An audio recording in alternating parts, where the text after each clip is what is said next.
do because it's fun. It's fun to do bad things. So did you know that you could perhaps kill somebody? It's the greatest podcast in the world. Yes, but I wanted to do hood stuff with my friends.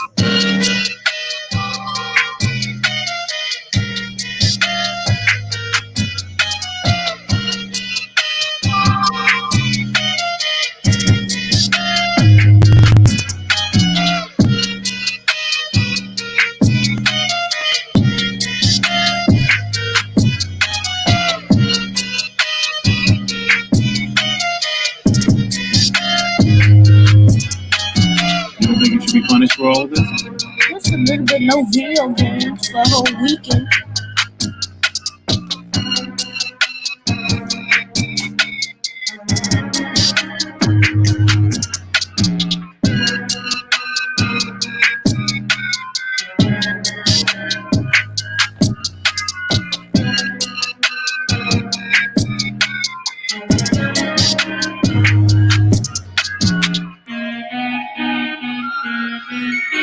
I took my double cup because I got mad at my mom, and then I saw her on my phone, and I yanked the thing.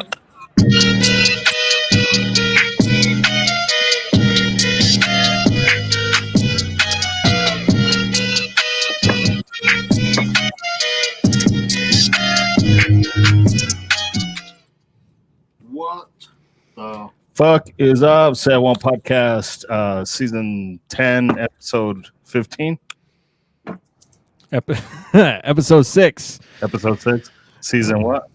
season 3. Season 3. And it's no use introducing ourselves because we got a very special guest on tonight. How you doing, Maj? What's up? How you Oh, doing, yeah. man? I'm chilling. I'm in Tulsa. You're in Tulsa. You're far away from the East Coast right now. Well, not too far, but yeah. I'm over here. I'm over here for a class, and then I'm gonna shoot over to Minneapolis. Oh yeah. Yeah. When are you gonna get to Minneapolis? Tomorrow evening?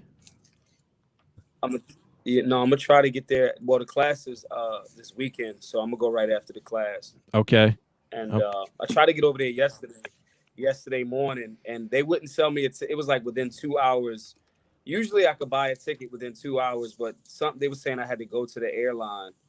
And then by the time I got there, by the time it would have taken for them to clear my firearm and all that other type of stuff. But I was already within that time period of you got to have the ticket and check in before you, like all of that other shit. So it's all good. I know that maybe after the charges on this guy that killed George, maybe after this time, maybe some of the media hype will die down, and then we can start doing some on the street gun classes over there. Because the people gonna need that information, especially if the conviction don't go the way that people want it to go. That you can best believe those riots is probably gonna start up again. You see how it's already being set up that way? You see the coroner report? Yeah, the coroner report. I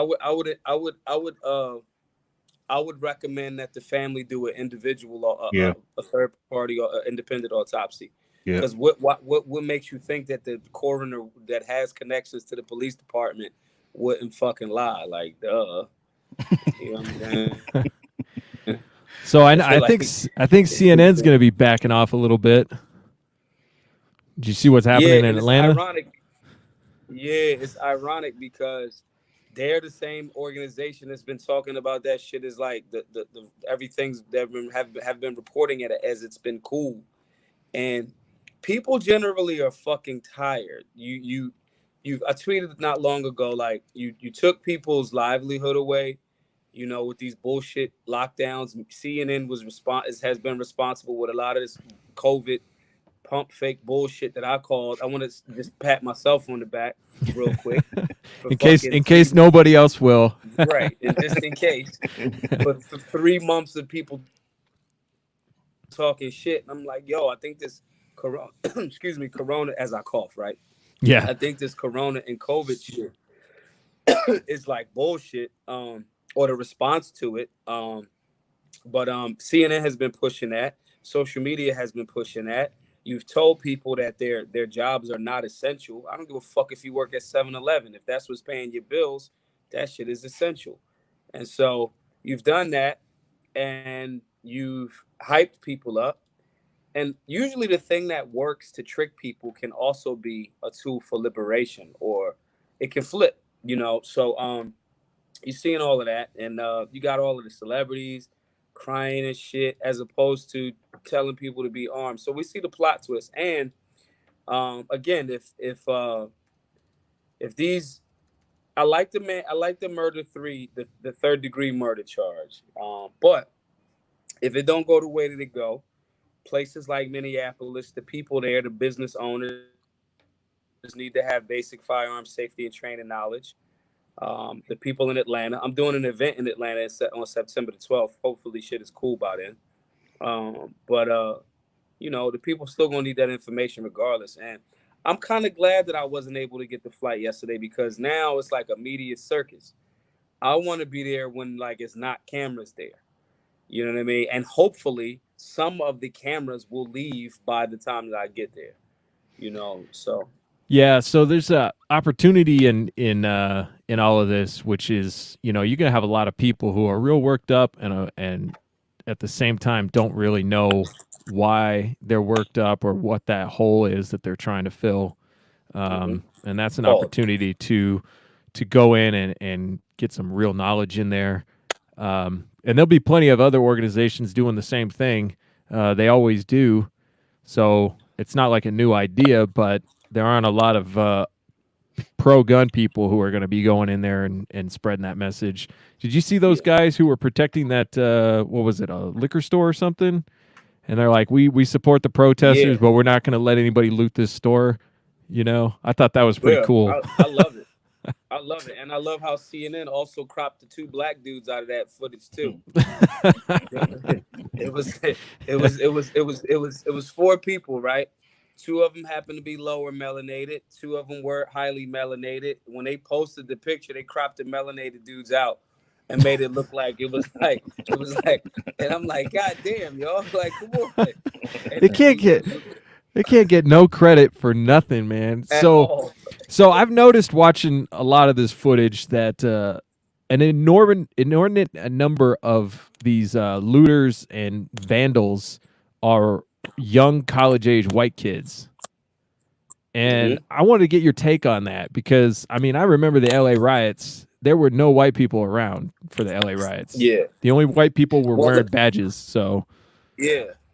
It's a demographic thing. Like, I've been to Minneapolis a few times. Minneapolis is over like 68% white. Now, if you want like Broadway, like certain parts of Broadway Avenue, you know what I'm saying? Like it's black, right? And people we tribal generally, most people. So when you like in Philly, right? For the most part, if you live in North Philly, you probably don't go to South Philly for the most part. You might go to the mall, whatever. So you might think that your whole city and your whole world is black or white because of you never leave your little, 10-block radius. Minneapolis is vast majority white, 68%. You could go check, because I was like, yo, I've been there, but I didn't know how the demographics broke down. So that's why they're having such a hard. They keep rehashing the same footage. The irony, the other part that they're not showing is there's a lot of peaceful protests going on down there too. Now, personally, I'm not always with peaceful protests. I personally don't go to marches. My position, I have to go to rallies, and stuff like that. But I think that I'm more and more leaning towards the fact that we passed the point of that type of protest. America respects money and violence.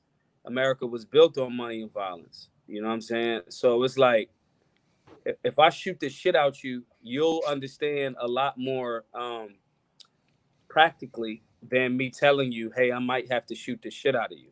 Yeah. You know what I'm saying?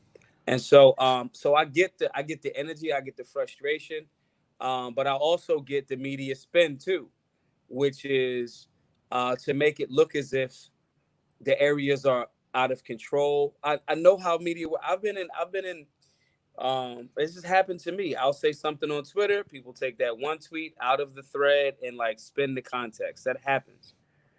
Right now, they're finding it extremely difficult to paint it as, the black thugs, because it's not mostly black people. The irony is happening. Just like that picture with the two black dudes and two white dudes, all four of them armed, and they crop one section out. The same thing is happening where a lot of the cameras that you go, like you see the dude that, with the mask on and just smashing the windows. And then ironically, it's a lot of black people or melanated people going, yeah, yo, bro, like, what are you doing? Like, that's not what we was trying to do. Hey, that homeboy didn't let go of his fucking Little Caesars either. That motherfucker like this Little Caesars stand. Yeah, look, yo, shouts to that dude, that Target dude with the Little Caesars pizza. He followed him. He was smoking. I said, this guy's actually about that action. Yeah, I saw that video of that's I don't know if he's a cop or not. Everybody seems to think he's a cop. The guy who was smashing up the auto zone. And it was a bunch of black people trying to stop him, ask him what he was doing, asking him if he was a cop. And that's, so that's not getting the airtime. His body language. So cops generally have a certain level of arrogance to them. In my experience, there's a lot of arrogance, energy. He moved like that. Now, do I think that absolutely means he's a cop? No. Does that mean that I think he's an agent provocateur? Absolutely. I don't think that. I think that we can't ignore that, especially when you start looking at social media has been removing that video. Like YouTube has been removing that video. It's the same thing when people started talking about COVID. It's like even doctors and medical professionals that had no skin in the game that were like, yo, if I was lying to y'all, I could get $39,000. We're being incentivized to call things COVID that are not, right? Those videos started getting snatched off of social media. So to me, it's like there's a footage that got removed. LeBron years ago got dunked on by like this college player at like Nike camp. And Nike went all out of the way to like remove the footage. And it's like, bro, everybody gets a poster every now and then, right? But because they removed it, it starts to go like, okay, well, now let's make it more sought after. They're telling on themselves, and so it's the same thing. So the demographics, I think by and large, the frustration that people have is not just related to Ahmaud Arbery or Breonna Taylor or George. I think it's also that in conjunction with all Americans are tired of the goofy shit. You put people in a house with constant internet access with no distractions, and they can see your contradictions. It was a bad chess move. If you were trying to get the whole like Agenda 201 and mandatory vaccine thing popping, you should have at least kept sports going. Because motherfuckers would have been watching fucking sports. Yeah. You know what I'm saying? You didn't do that. You closed people from being able to go get drunk and go to bars and shit like that. So now people ain't got nothing but time. And people like us are going around going, look at this bullshit. Look at this contradiction. Look at this contradiction. Everyone's glued to their phones. So they see in the goofy shit. And on top of that, the governors are holding the people fucking hostage. The general public is so law-abiding, sometimes to a fault, that they frustrated because they're not just saying, fuck it. This whole time, I've been floating around all around the country with no fucking mask, not following none of them fucking rules, going every fucking where. But that's me. The general public is not, they got to get pushed to the point of rebellion. And that's what all of these things, these powder kegs are all mixed in there. And that's what we see right now, So, and on top of that, you're still seeing good, hardworking people of whatever ethnicity are generally like, they protest them, but they're not trying to burn shit down. Mm-hmm. I got so many people sending me footage of fucking cops lighting fucking theaters on fire. It's no different than when the fucking Vegas shit happened, right? There were people sending me footage of guys in all black in the fucking crowd shooting at random fucking people in the fucking crowd. Now, you could make it like this conspiracy theory thing. Sidebar, that term was created by the CIA to make motherfuckers not seem credible for doing critical thinking. However, you could give me that. You could call me the conspiracy theorist, but it's like, bro, like, it's too many things going on that's goofy for me to just ignore this shit.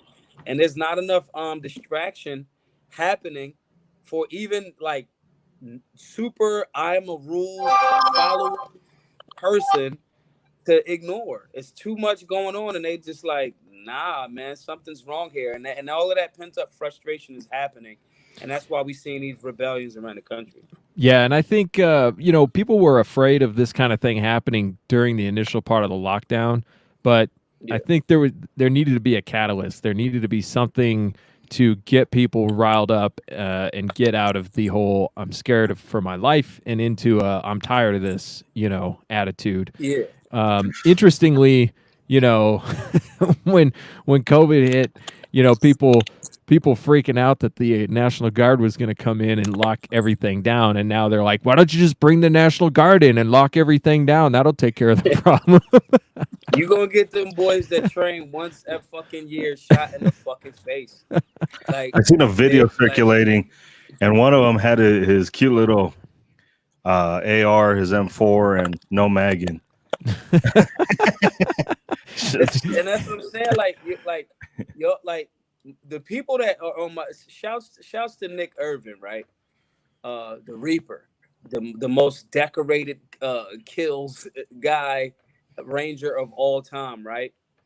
Black dude. Not that matters much, but I'm black, so one for the team, whatever. You know what I'm saying?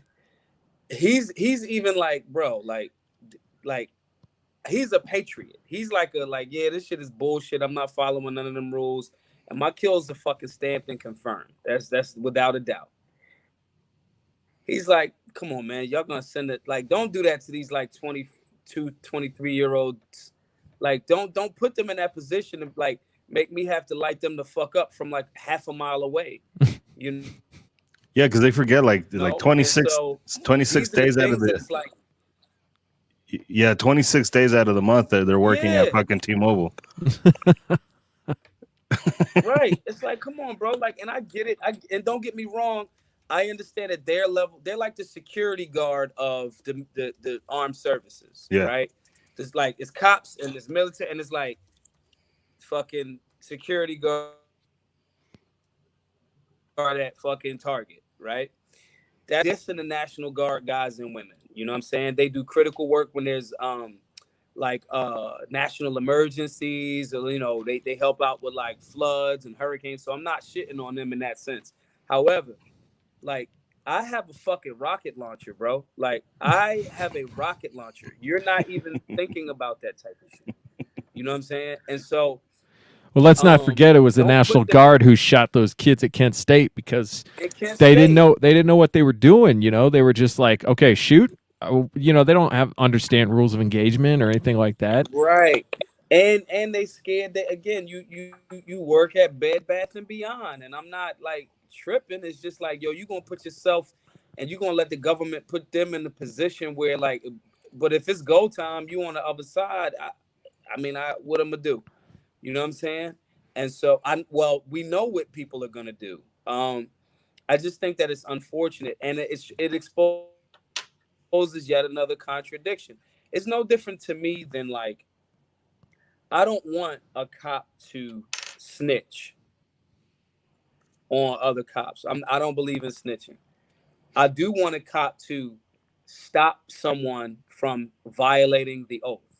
Right? If you took an oath to defend this Constitution, Knockout Lights has, and I had been watching to see what cops was going to say what. Some of the guys that I follow and women that I follow, let's be honest, it's mostly guys. I don't follow any like really, really solid women firearms instructors of that level. Sorry if that sounds sexist. And I don't anticipate. You're speaking up, but you're calling up Isaac's Isle right there. Like that's his tree right there. Right. You know what I'm saying? And I'm not saying that to be funny. It's just like, sorry, I followed. Like, sorry. With that being the case, two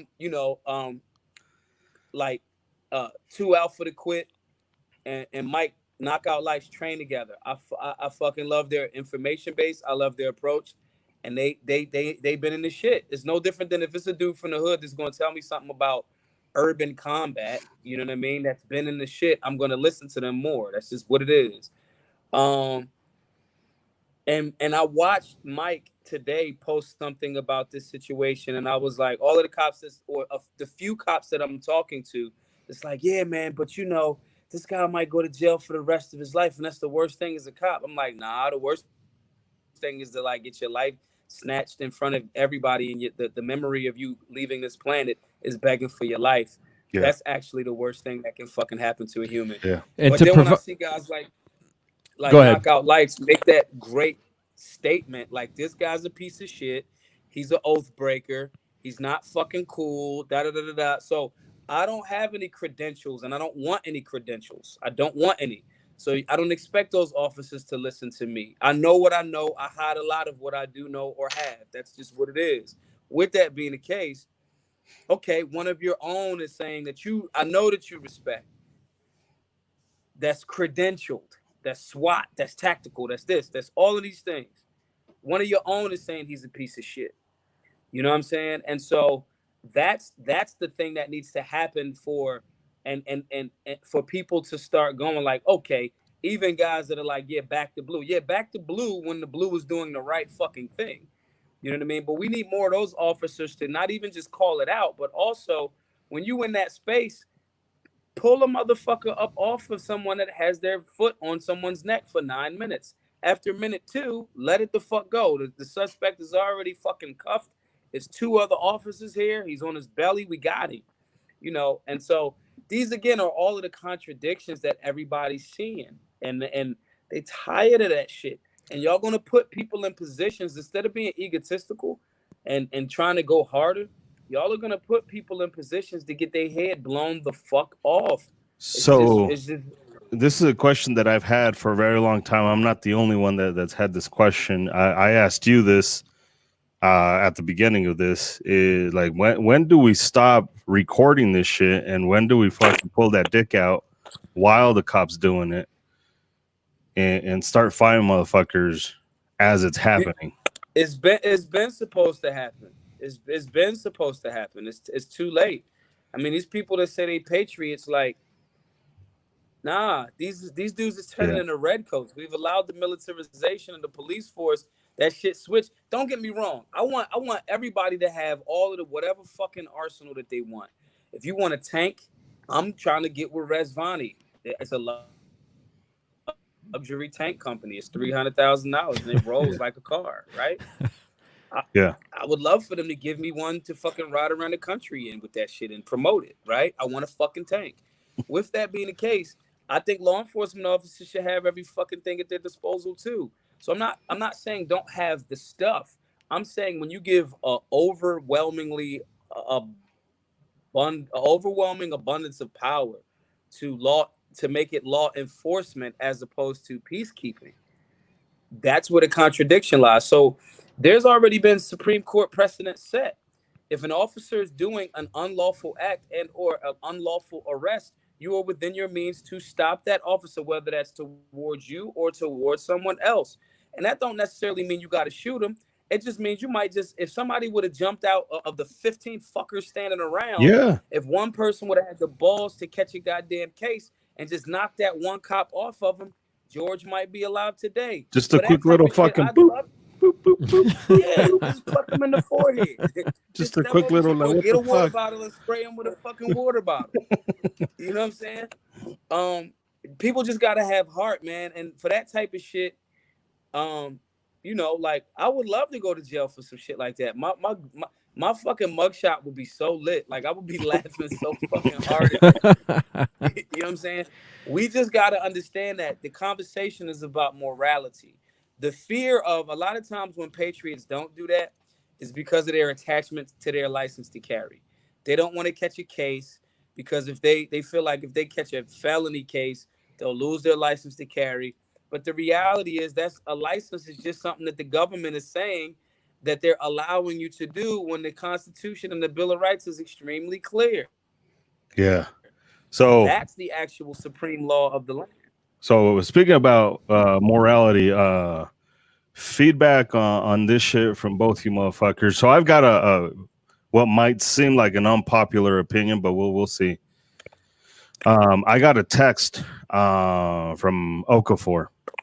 And she asked me like fuck, man, I'm kind of glad this shit's going on. Am I a bad human being for thinking the riots are good? and I'm not black. I don't know if you know that shit, but I'm not black. You're not? No. I know I trick motherfuckers all the time, but I gotta get off this call. There's not enough black power on this fucking call. I gotta get out of here. so like a lot of it is just, it's kind of like what you said. Like I'm not a cop, so I'm not gonna speak on that shit like that. But if I was part of a community, now my community is oppressed. They lock our babies up just because their parents brought him from a different country. They put him in fucking cages without parents and no due process and no attorneys and shit like that. Like, so as far as oppression, it's there, but it's relatively new when it comes to brown people, to Mexicans. 100 years or so. If I was black and this shit had been happening to my people for centuries, hundreds of years, fucking arguably thousands of years. Like if you really want to go back, and this shit continues and it pops off. Like at some point, I gotta say, you know what? I think you deserve to fucking burn down a Walgreens or two.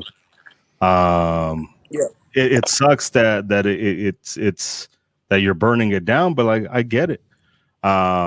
This year, like fucking a text to Isaac was like, hey, if you fucking find a really cheap bulldozer and somebody who can fucking weld some steel, let me know, because you get to that point where you're just like, I get it. I get why motherfuckers Waco shit. I get why motherfuckers Ruby Ridge shit. I get why motherfuckers bulldoze the shit out of places. Like I get it. It's inconvenient for everybody else, but like when you as a whole society and the whole community get pushed to a certain edge, like I think at some point us as bystanders, me as a Mexican, we're like, yeah, I get it. Like there goes another person that was killed for absolutely no reason. Like I think you deserve the Walgreens. Like, so I kind of look at it like this. Morally, is it right for a person to walk into a business that they don't own and steal from it and burn it down? Correct. No, it's not right. But on a human level, on a civilization level, on a group behavior level, is that going to happen? Absolutely, it's going to happen. Absolutely, it's going to happen. And if you're looking at that as the cause of the problem instead of a symptom, you're looking at this very wrong. So I don't think it is wrong at all to kind of look at it and be like, wow, I'm not mad. But on another level, you have to understand that destroying somebody else's property is wrong. It's wrong to do it. But is it going to happen? Yes, it's definitely going to happen. No, I was excited as fuck when they actually burned down the precinct as well. Like that shit. Yeah, that part I was like, you finally burned down something useful, like Right. because I mean, in the LA riots, there was a lot of burning down of property that did not belong to the people from the neighborhoods. They're burning down Korean stores or whatever, but you're still aiming your frustration at the wrong people. You're still aiming your frustration within instead of without. And when they marched down to the precinct and burned all those cars and the station down, I'm like, okay, this is different. So it's a few things there. The Koreans in that Korean rooftop scenario, they tell half of that story. The Koreans shot a 15-year-old black girl accidentally, and that kind of like kickstarted. So they ain't actually the heroes. Accidentally or arguably accidentally or on purpose. Right. Arguably accidentally, right? Mm-hmm. So I get the other half of the story of protecting your stuff, which is what everybody should do. So that's one part of the Korean rooftop situation. I think that's another reason why so many of the biased Boogaloo boys always use. I think that they know that the Korean rooftop shootings, that 15-year-old was killed that happened to be melanated, and I think that they know it, and they kind of like subliminally dog whistle it a bit. This just beat me being. That's my perspective. In my experience, a lot of people don't know about the Korean friction. They knew there was friction, but they didn't know about that specific shooting happening after Rodney King, and it's it's actually kind of brought up in Menace to Society, although it went the other way. Mm-hmm. but it, it brought up that friction between the two of them, and it was common that it would go to violence. It never got reported, but there was constantly violence going on between those two groups of people. So, but I mean, I saw in Minneapolis they burned down a radio station that was a Latino radio station, La Raza. So when that kind of destruction is indiscriminate, it's unavoidable for it to be indiscriminate. But like in Ferguson, the first thing they burned down was the CVS. The corporate owns drugstore. Here's the other thing. These are not black or poor people communities. These are inhabited by melanated beings. A community, if you are in a community that's yours, that you can say is yours, right? You own the property for the most part. You own the businesses. You own the fucking parking lot. You own the whatever, right? When middle class, let's isolate it to black people, right? Middle class, middle to low to rich black people. When a community has a homeowners association, their tax dollars go towards the schooling, so forth, and they have a hand in all of that shit. They go into those financial meetings, the homeowners association.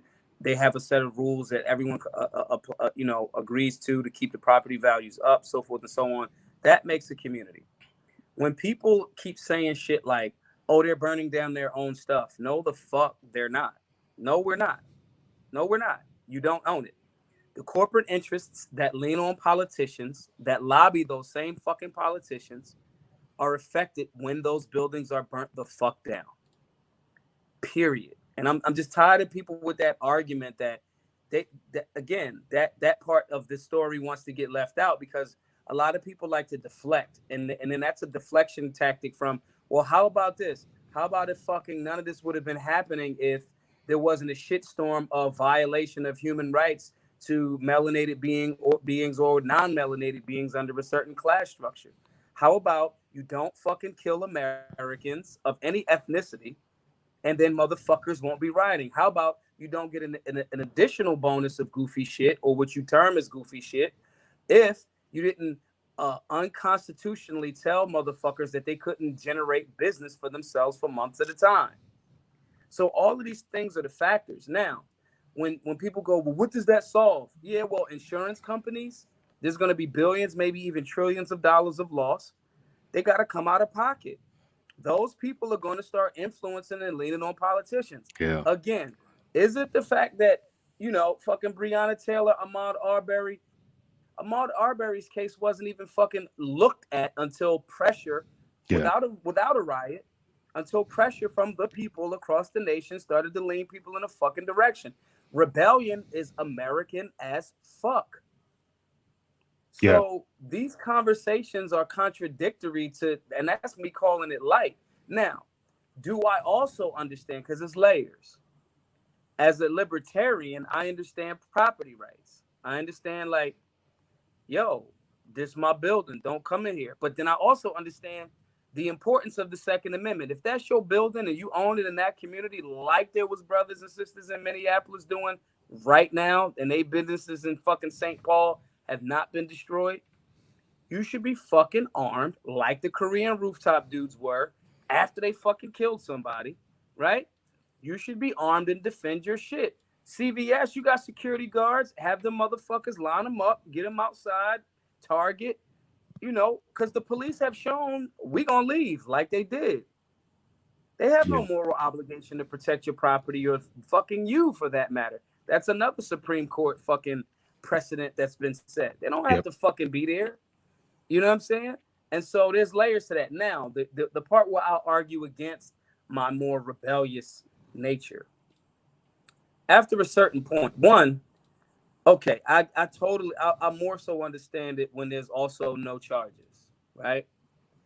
America was built on money and violence, and either I'm gonna attack your money, or I'm gonna attack you violently. So if I attack property, it's almost like I'm violently attacking your money. Mm-hmm. Exactly. Up until it becomes, all right, we charged the first dude. He got hit with the murder 3 and manslaughter, right? Then it's like, okay, that's gonna set precedent. Now, how we gonna approach these other 3 assholes or 2 assholes, right? Then they'll be charged pretty shortly. All right, cool out on the rioting or rebellion or fucking loot, whatever the fuck you want to call it. Cool out. I get it up until a certain, because then you water it down. Then it becomes, okay, now they are going to send National Guard troops, and you are going to either get shot by that fucking 25-year-old that doesn't know what the fuck he's doing, or you're going to have to shoot the shit out of that 25-year-old that doesn't know what the fuck he's doing. Well, you lose public support. You lose public support when you move into a punitive state, and for anybody, and when the government goes punitive, when civil actions go punitive and it's unjustified, you lose that public support. Right. And to me, I'm a person that I'm not, and nowhere on my social media until charges have brought up, I'm like, yo, don't talk to me about riots and rebellion and peaceable.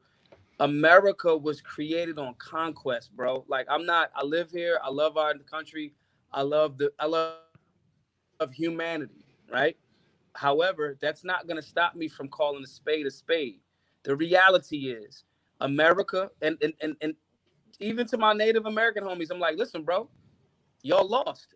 You had all of this beautiful fucking land. You let these motherfuckers come through and do their thing. You lost, bro. No different than my fucking like my if my elders, if I was brought here, or my elders were brought here from somewhere else, bro, you got captured.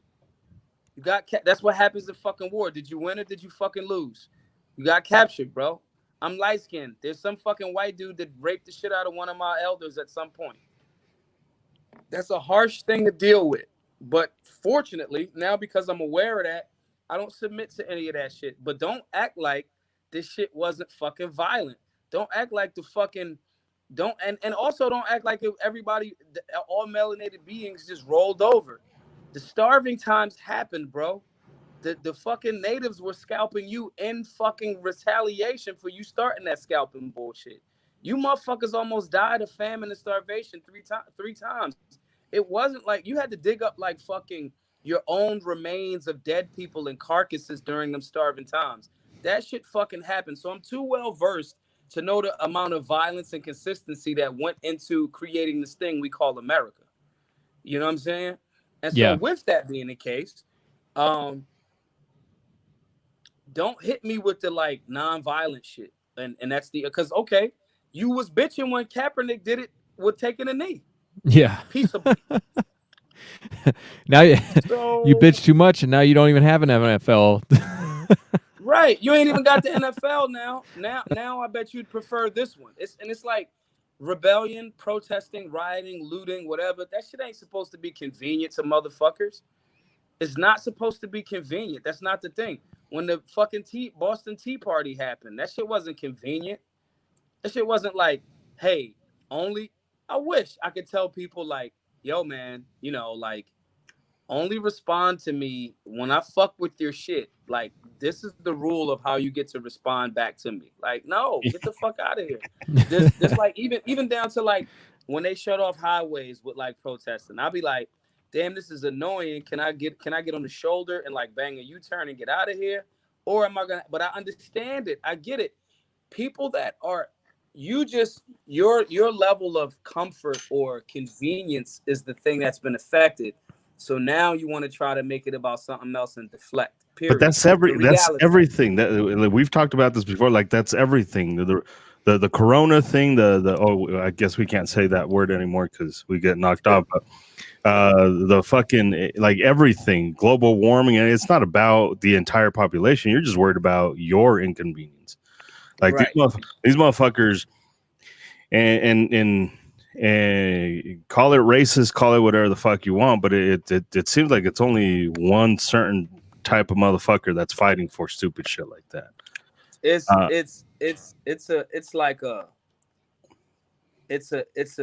the better word that I try to use, because I can't always associate it with Racism is the belief that one ethnicity or quote unquote racial group is superior or Yeah. inferior to another, right? Yeah. So I give it like motherfuckers is like just really hella entitled. Yeah. Like the entitlement of Corona COVID, right? I'm entitled to feel like I could do whatever the fuck I want to do because that's how I live life, right? That's called freedom. Cool. And the difference is I'll go, cool. Okay, I'll social distance. I'll let you do your thing. I'm just not going to wear this fucking mask. And hey, can y'all keep some of these fucking restaurants open? The problem is the people that's that level of entitlement on that side, they want to subject you to their views without giving you your freedom. So Pinkett says some shit, but only because of the potential of them being harmed, not because they're really worried about the whole picture. They're just worried about the potential of them being harmed. Right. And it's also it's a sycophant, or not even sycophant, it's a Napoleon type shit. Like it's also because okay, that changes if that was just if I could more agree with that if it was primarily when the data shows itself, y'all adapt quick, right? When the data shows that, oh shit, based on our population, 0.02 motherfuckers have died from fucking COVID. That's including the stat padding, right? Now your data should go, okay, guys, it's time to go. Like, stop, right? But it's also like, I just want to use this for political advantage. And so it's not even at that point like I'm worried about you making me unhealthy. I could even give it in the beginning when they based it off that goofy model from across the pond, right? Models are projections when you don't have data. So I get it. Nobody wants to be the guy like that lets 2 million people die. I get it. Never mind, but not really, because cigarettes, whatever, that's a whole nother conversation. My point though is half a billion people or 500,000 people a year just in the US. Right. And so it's like I get it initially. If I'm being altruistic, and I think that you're being altruistic, like in that sense, it's, hey man, if we don't do anything, people could really die. Okay, cool.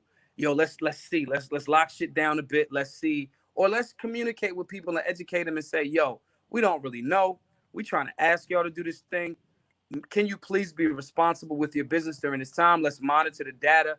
Let's watch it and see which way it go. Right. I could even somewhat say lightly go like, I understand why you would be scared and lock shit down. I could understand it. I don't agree with it, but I understand it. Now, when the new data presents itself and it's like, get the fuck out of here, then you're supposed to change.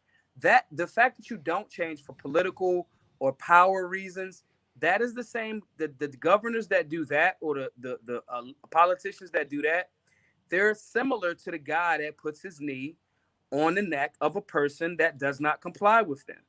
It is a fucking entitlement issue.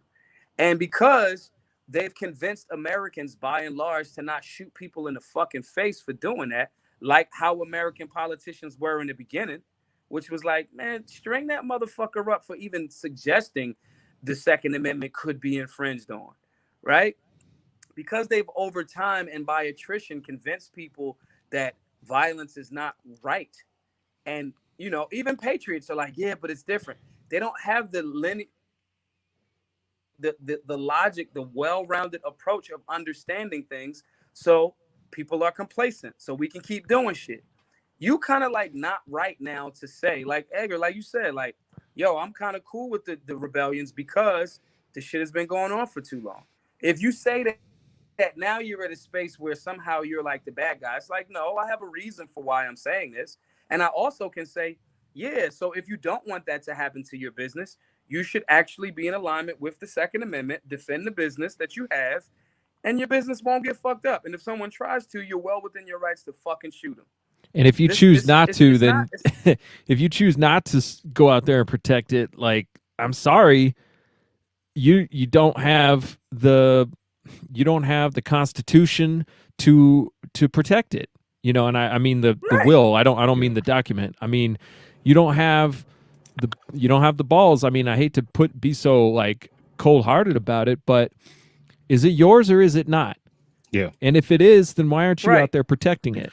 There's a restaurant. There's a couple in Minneapolis, and their shit got burnt down. And their response to that was like, whatever, like we'll rebuild. Like we can't bring George back though. Yeah. So like you got to do what you got to do, and it's that understanding is just like, listen, I had a fucking car come through this fucking store at 4 in the fucking morning. While I was sleeping here, my wife was here, and you know it was by all evidences people of my own community, people that were Mexican, most likely. Just if you follow the pattern, if you follow all that stuff. So now you got brown on brown crime, if you will, and then for no reason, like there was no need to do all that shit. It was just it was over stupid shit. So I was able to move on. I mean, it still sucks. We're still getting our ass kicked. We're still trying to kind of pick up the pieces and shit like that a month later. So I could understand that sentiment of it's just like, yeah, you know what? Like I'm tired with you, because now I'm having to have these conversations with my kids. I was like, okay, if you guys see this shit, you see a cop doing this shit, like what are you gonna do? Right. Like, and that's an uncomfortable thing to think about. You know what? My son may be the one that has the balls to be like, fuck you, kick a fucking cop in the fucking balls, and then him get shot, or you know, and you go through this all the time, and every single time it's just like, I don't know. It just, without getting too emotional, because I get emotional, but it just like it gets to the point where it's so frustrating, and it's like you're fucking pissed, man. Like this shit is like I'm mad. Like I'm mad. Like I'm nowhere near that shit, and I'm pissed off. So like, if that had, like, I get that sentiment. Like, yeah, my restaurant's gone, but whatever. You know, we gotta let that frustration out. We'll rebuild. That shit's gonna be rebuilt. And I got fucking insurance. That's what this shit is for. Although I'm finding out those motherfuckers don't pay for shit. They try to hide. They try to get away from it. Right. They try to like, well, this wasn't. Hey, really they don't make money by paying policy. claims. Yeah. And so and you might have to rumble and take them to court and all that other type of shit. But at the end of the day, it's no different than when I got a firearm on me, because if I'm going to get hammered, I usually don't take a firearm. I don't. If I know I'm going to a place to get absolutely wasted, I'm not taking a gun, right? I know that I'm a little bit more quick tempered when I'm drunk. So you never carry a gun? I know, right? Hey, Pincus joined just in time. Look, my level of tolerance, because I could drink Booker's bourbon and have a little slight buzz that the general public will be like all the way fucked up, right? Yeah. But my thing is, there's a certain choice that I make, right? Now, if I do have a firearm on me, and if I see under that good Samaritan shit, I see somebody raping a chick, I'm pulling my firearm. I may not have to shoot them. I pull my firearm, I subdue the situation, right?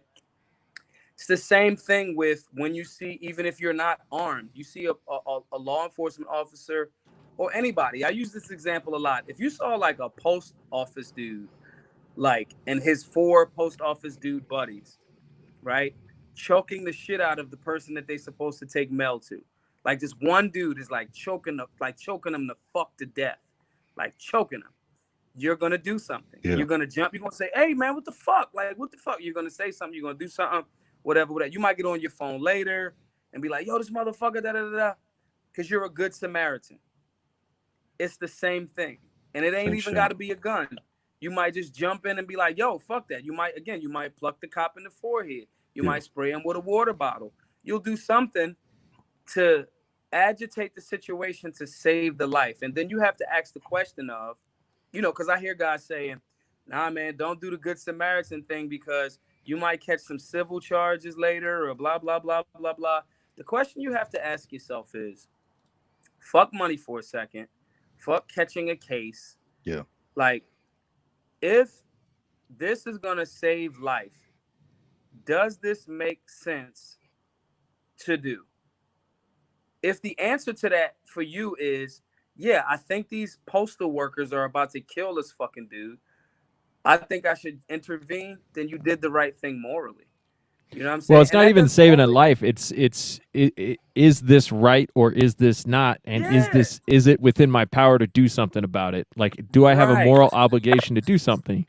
And because it's not always going to end up with somebody getting choked to death, Right. but when you don't stand up for what you know is right, you bend the world a little bit more towards the ugliness that we're complaining of now, the systemic Right. ugliness. I mentioned at the end of last episode the what was it, Edgar? The something pond, Bailey Pond? No, Battle something.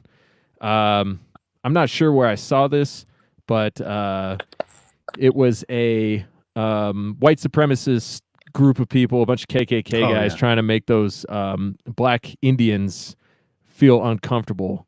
And they were going to hold a rally in the middle of this field, and 500 of these dudes showed up with bats and clubs and guns and said, "Nah, no, it's cool. You guys not going to have your little rally here tonight." Yeah. And that shut it down. That actually ended up getting the leader of the KKK put in jail. Yeah. And it was just like, no, we're not going to put up with this. This is not happening here. And nobody died in that scenario, right? Nobody died. Some people were hurt, but nobody died. But did you die? You know what I'm saying? You got the settings reset. That's what I'm saying. Like, there's a certain level. Everybody should go rewatch Gangs of New York. And in the beginning of the movie, Or watch. which, by the way, I think Daniel Day-Lewis is a fucking amazing fucking actor, right? In the movie, The Butcher, and these are literally gangs, like the Irish people and these people, and they were fighting over which area was going to be the thing, and then it evolved into politics. But then one of the dudes was like, after it became politics, he went up to The Butcher and was like, I mean, this is eons. He's like, let's just settle our differences politically and blah, blah, blah, blah, blah, right? And The Butcher stabbed him. And it's like, there's a certain level of violence. Anyone that's pretending like that's not the case does not understand what law enforcement means. Laws that you do not comply with, that's why there should be less of them.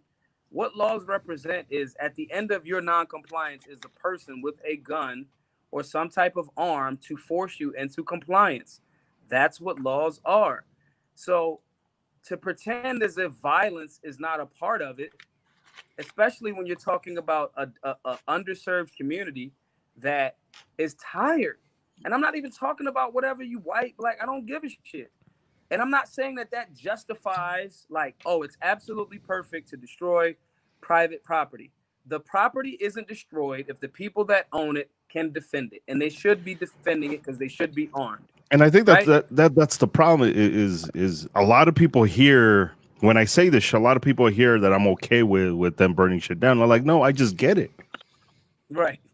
Like, I just get it. I just understand it. Like, I wish it wasn't happening, but I get it. Like, I'm not even mad at it. Like, well, what's the alternative? The alternative is that nothing happens for too long, and then something happens like an actual armed revolution that destabilizes the entire country.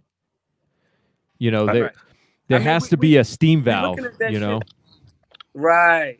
We looking at that shit kind of like dudes have been charged, right? Or the main dude has been charged. I personally think it was intentional. That's me. My belief, but fuck how I believe though. How can you prove that in a court of law, right? So I think the third-degree murder charge makes sense as a charge as to not overcharge. I get the little twisted game that lawyers and DAs, their little tribe plays. However, I think that, okay, it's like, all right, now I would fall back off of it. And if some people don't, cool, I understand that. But again, these people are not met with, if it's my business. Both sides, I get both. If you're frustrated and you don't own anything in the community and you want to tear something down to let the powers that be know, I get it. If there are people there to stop you from doing it at 7 out of 10 businesses, then the 7 out of 10 businesses aren't destroyed. So you'll have to come up with a different way of redirecting that anger. Maybe you'll fucking go work out. Maybe you'll become a politician that still maintains principles. Maybe you'll go burn down a police station if the police have evacuated. Who knows? But then the private property conversation of being destroyed won't happen. But that makes it has to be cyclical. It's no, but that's accountability on all sides. Yeah. So for example, if I start going Christopher Dorner and start saying this shit is crazy, I'm just going to start going around pumping rounds in the cops randomly, right? If the cops aren't armed to lay me down, then that's the fuck on them. That's on them. You know, if I decide to go drive to Governor Blackface's house in Virginia and decide to light him the fuck up, right? And he doesn't have a means to protect himself. Well, I am in alignment with, in my value system, I'm saying that hypothetically, right? I am in alignment with before they get you twisted. I would be if I did that, I would be in alignment with you are a unconstitutional oath breaker, which is a direct, that shit is sedition and fucking tyranny and all of that other good shit and treason, that type of shit is punishable by death. And these are like the archetypes of what this nation is, the framework of what it's built on. So in my mind, I could say, I'm doing a patriotic duty. I could say that. I could say, let me find the officers or let me find Zimmerman and shoot this shit out of him because I believe that justice serves. I could believe that. Then if Zimmerman didn't have the means to stop me, he is still within his rights to have the means to defend himself. If I'm coming to fuck you up, you should have the means to stop me from fucking you up and potentially fuck me up. That's called fucking balance. That's called fucking like, okay, cool, survival of the fucking fittest. I'm not saying that's right omerta, right? Isn't that what that's called? Yeah. Well, omerta is silence. It's this like this thing of ours. That's like just don't say anything. That's okay. Yeah, you're right. I got this wrong the last time I brought it up, but it's the law of blood, you know, or blood for blood. Yeah, and that you know, fucking Hammurabi's code shit. Blood for blood is not our most evolved feature as human beings, but it is sort of the bedrock for what we understand as justice. We turn over our right to blood to the state in return for a stable society. And when we don't get that, then it reverts back to blood for blood. And I don't think that the society is stable. I think we've just given the powers of we're handing over the monopoly of violence to the state, and we hand it over. We consolidate the monopoly of force to the state, and there's a pact there. There's an agreement. So we're going to turn it over to you so that we don't all kill each other. But in return for that, you have to be just. You have to do this right. And if you don't, there'll be hell to pay. And that's what we're seeing is right now. It's obvious that in this case, the state was not being just, and the people are responding by retrieving the monopoly of violence and taking it back. And another thing is you have to remember that when stuff like this happens, there's a reason for it happening, and human beings are not perfect, and the application of the solution will never be even anywhere close to perfect. And that's where I think you get to what Edgar's saying, what I was saying earlier, even Pincus, explaining it doesn't mean condoning it. It doesn't mean I'm okay with people getting their businesses burnt to the ground when they didn't do anything wrong.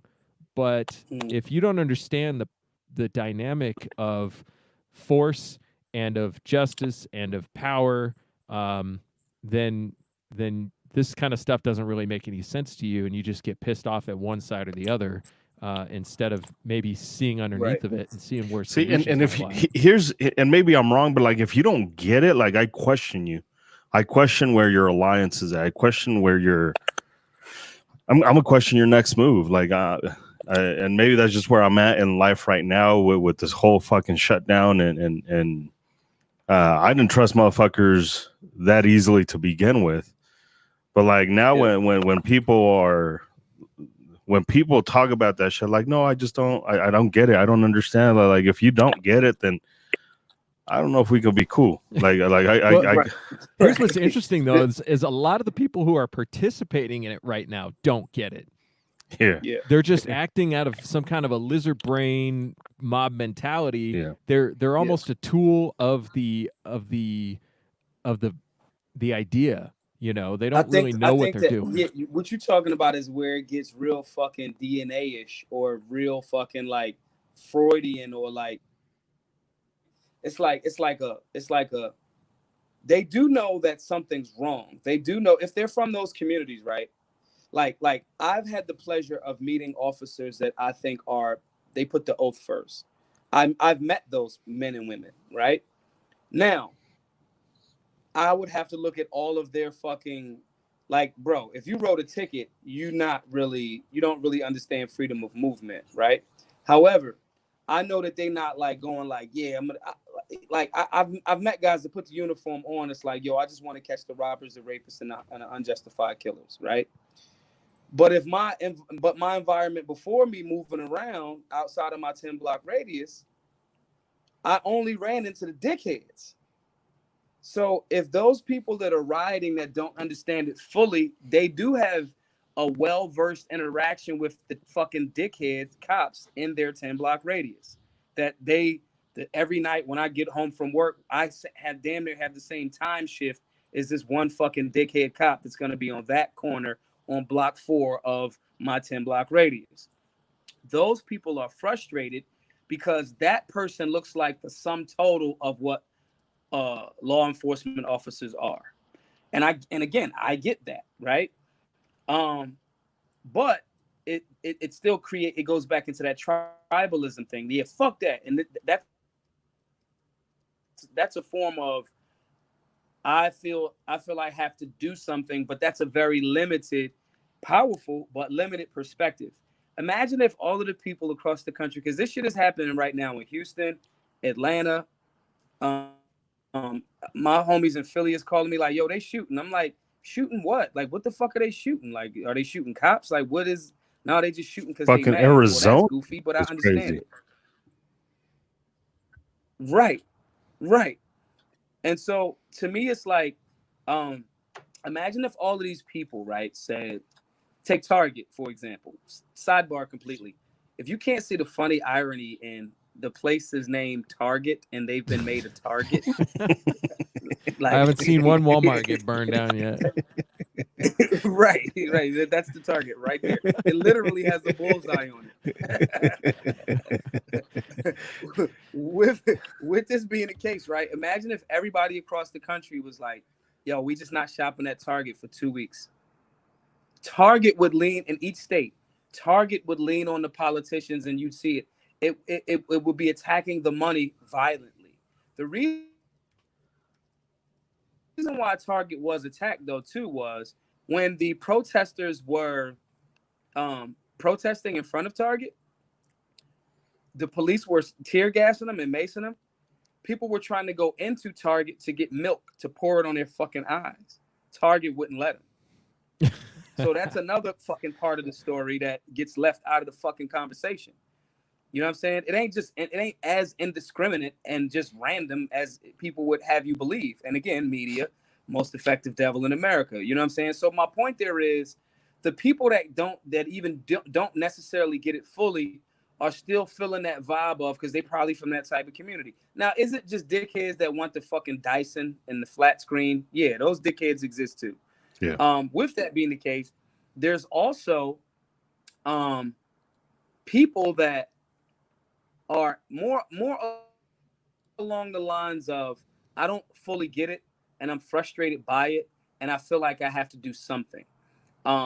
They also don't understand the political ploy that they're being caught up under too, because then when media gets a hold of it, again, they find a justification for doing this or doing that off of those things. So the balance is still, for me, it always comes back to the Constitution. The fact that you left, abandon your post, abandon your buildings, abandon your shit, we're not armed to defend those shits. It creates a space where it's almost like, well, we can do this now. The vast majority of the people that's in them scenarios of any ethnic background are not armed. They're not armed. They're just running in places that are left available. right? And they're taking stuff. As opposed to there's videos of dudes that also aren't armed in Minneapolis as people are trying to run into locations. It's like, fuck no, you're not coming in. There's a small little bit of fucking deterrent to stop people from going into those establishments. And that's what these Bill of Rights, the Second Amendment in particular, is actually about. And if we kind of lean back on that during this time, these are eye-opening scenarios. If we look at like, if we were armed, these things couldn't happen. That applies to the state as well. We have to stop making sure that we're giving these monopolies of potential violence only to the state. And we got to stop being hiding in our people that think this way. You got to stop hiding behind like how you're going to be perceived because you can articulate the position well. I think that happens a lot too, because I go like, okay, I have I'm highly influential, but you're not hearing me talking about, yeah, those guys are horribly wrong. I'm going like, okay, the charges have been presented. Okay, I think it's time to stop now. I get it. I'm not condemning or judging anyone, especially people that did not follow the protocol of the human rights as codified in the Bill of Rights, you know? So it's all of this shit is a teachable moment. And if more and more people are open to say, yeah, I get it and I understand it, because if it was your child that happened to, you would thoroughly understand that shit and don't act like, it's like if a motherfucker shoot me, y'all motherfuckers better not talk that peace shit. I want some rebellions. I want some fucking the motherfucker that did it. I want to lit the fuck up. Miss me with all that goofy shit. Do not waste no tax dollars on fuck. I'm with the eye for eye Hammurabi shit. It's instinctual. Very dangerous person. I'm not but I'm controlled, which makes me a gentleman, because if you just can't be dangerous, that doesn't do anything. You're fucking weak. I think there's, we have to say something for that. Every time especially when you're carrying a firearm, I have the potential to kill anyone that's close to me with this fire, or far away from me with this firearm. That makes me very dangerous. What makes me a righteous man is my ability to control myself and not use the power of death on things until it's warranted. There's been a consistent approach to make sure that people are marshmallow and make it seem as if somehow that's not patriotic to use all means available, and those punishments should fit the crime because we're in a quote unquote modern society. Listen, this society that we're in, and when you look at the global scale of like Earth, this is a blip on the fucking timeline. Like air conditioning isn't that fucking long. It's like when you hear people talking about the pictures with Malcolm with the rifle in front of his crib and all that other shit, and they're like, oh, he has horrible trigger discipline. All of the fucking dudes at the Capitol for the Black Panthers, they got horrible trigger discipline. Trigger discipline, as we know, didn't exist then. That was in the 60s. That shit didn't come till a couple of decades later. And I say that to say the timeline for this thing that we call civilized society is very, very short. Like America's only like, what, 400 years old? The Songhai, the Egyptian dynasties, we're talking about 10,000 fucking years. So I think that we got to, galvanize people to lean to the Constitution, the Bill of Rights, and that those founding principles and what those dudes were and women were doing at that time, and make it applicable to now. Because if like we get this arrogant thing, like violence isn't a part, or war isn't anything other than politics by a different means, and somehow because when the state does it, it's okay. But when the citizens do it, somehow they're fucking thugs and savages. When we've been in a fucking 2-decade war in Afghanistan for fucking poppy fields, like miss goofy shit. The contradiction is clear. We have to start calling the contradiction out thoroughly. We have to be well versed and articulate enough to explain it, draw the similarities. Also going, but if somebody doesn't want to be aggressed upon for whatever reason, they are well within their rights to stop that aggression as well. It's just balance. Yeah. Yes. There was a really. I was just gonna say, I'm just gonna add, it's balance and it's personal responsibility. And Yeah. you think about personal responsibility, like it's my job to follow the laws. It's your job to do the right thing. It's your job to take care of business, and it's your job to take responsibility for yourself, your family, and your community in that order.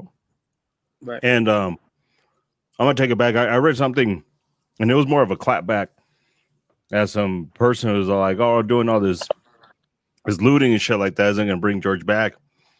And some motherfucker responded to his shit. He was like, "Yeah, well, bombing brown people in Afghanistan and in the Middle East isn't gonna undo 9/11." Right. Here we are. Right. Here we are. 20 years later. You got to keep that same energy. Got to be the same energy. And, right. Because like, and then when you bring it up, well, that's different. No, fuck, it's not. No, it's not. And I'm sorry. And I get it. I get it. We support the troops. Cool. I do not support fucking unnecessary conflict. We haven't been in an actual war that like was a threat since like World War I or II or some shit like that. All of this other shit is just conflicts. Like, stop it. Or it's financial interests. And you know, it's like, nah, it's not a false equivalency. It's like, nah, I don't tell ever. I have never called the police in my fucking life. The only time I would ever call the police now is if I use my firearm in a defensive scenario. I'm going to call my attorney first. Then I'm going to fucking call the police, 911. Hey, there's been a shooting at such and such address. I'm dressed I look like this. I'm wearing a fucking amazingly cute fuchsia hoodie, you know, and available at blackgunsmatter.shopify.com. right. You know what I'm saying? And then that would be my motherfucking recorded call. This amazing freedom over everything hoodie that I have, because I know it's gonna go on like the records. It's available at blackgunsmatter.myshopify.com. I'll do that, and then I'll wait for law enforcement to come clean the fucking mess up.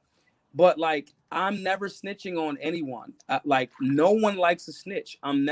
There's a term called a Benedict Arnold for that reason. Cops don't like fucking snitches. That's why they got the thin blue line type shit. My point though is, I'm gonna be consistent and intellectually consistent on all areas. I'm not gonna snitch on somebody for doing the wrong thing.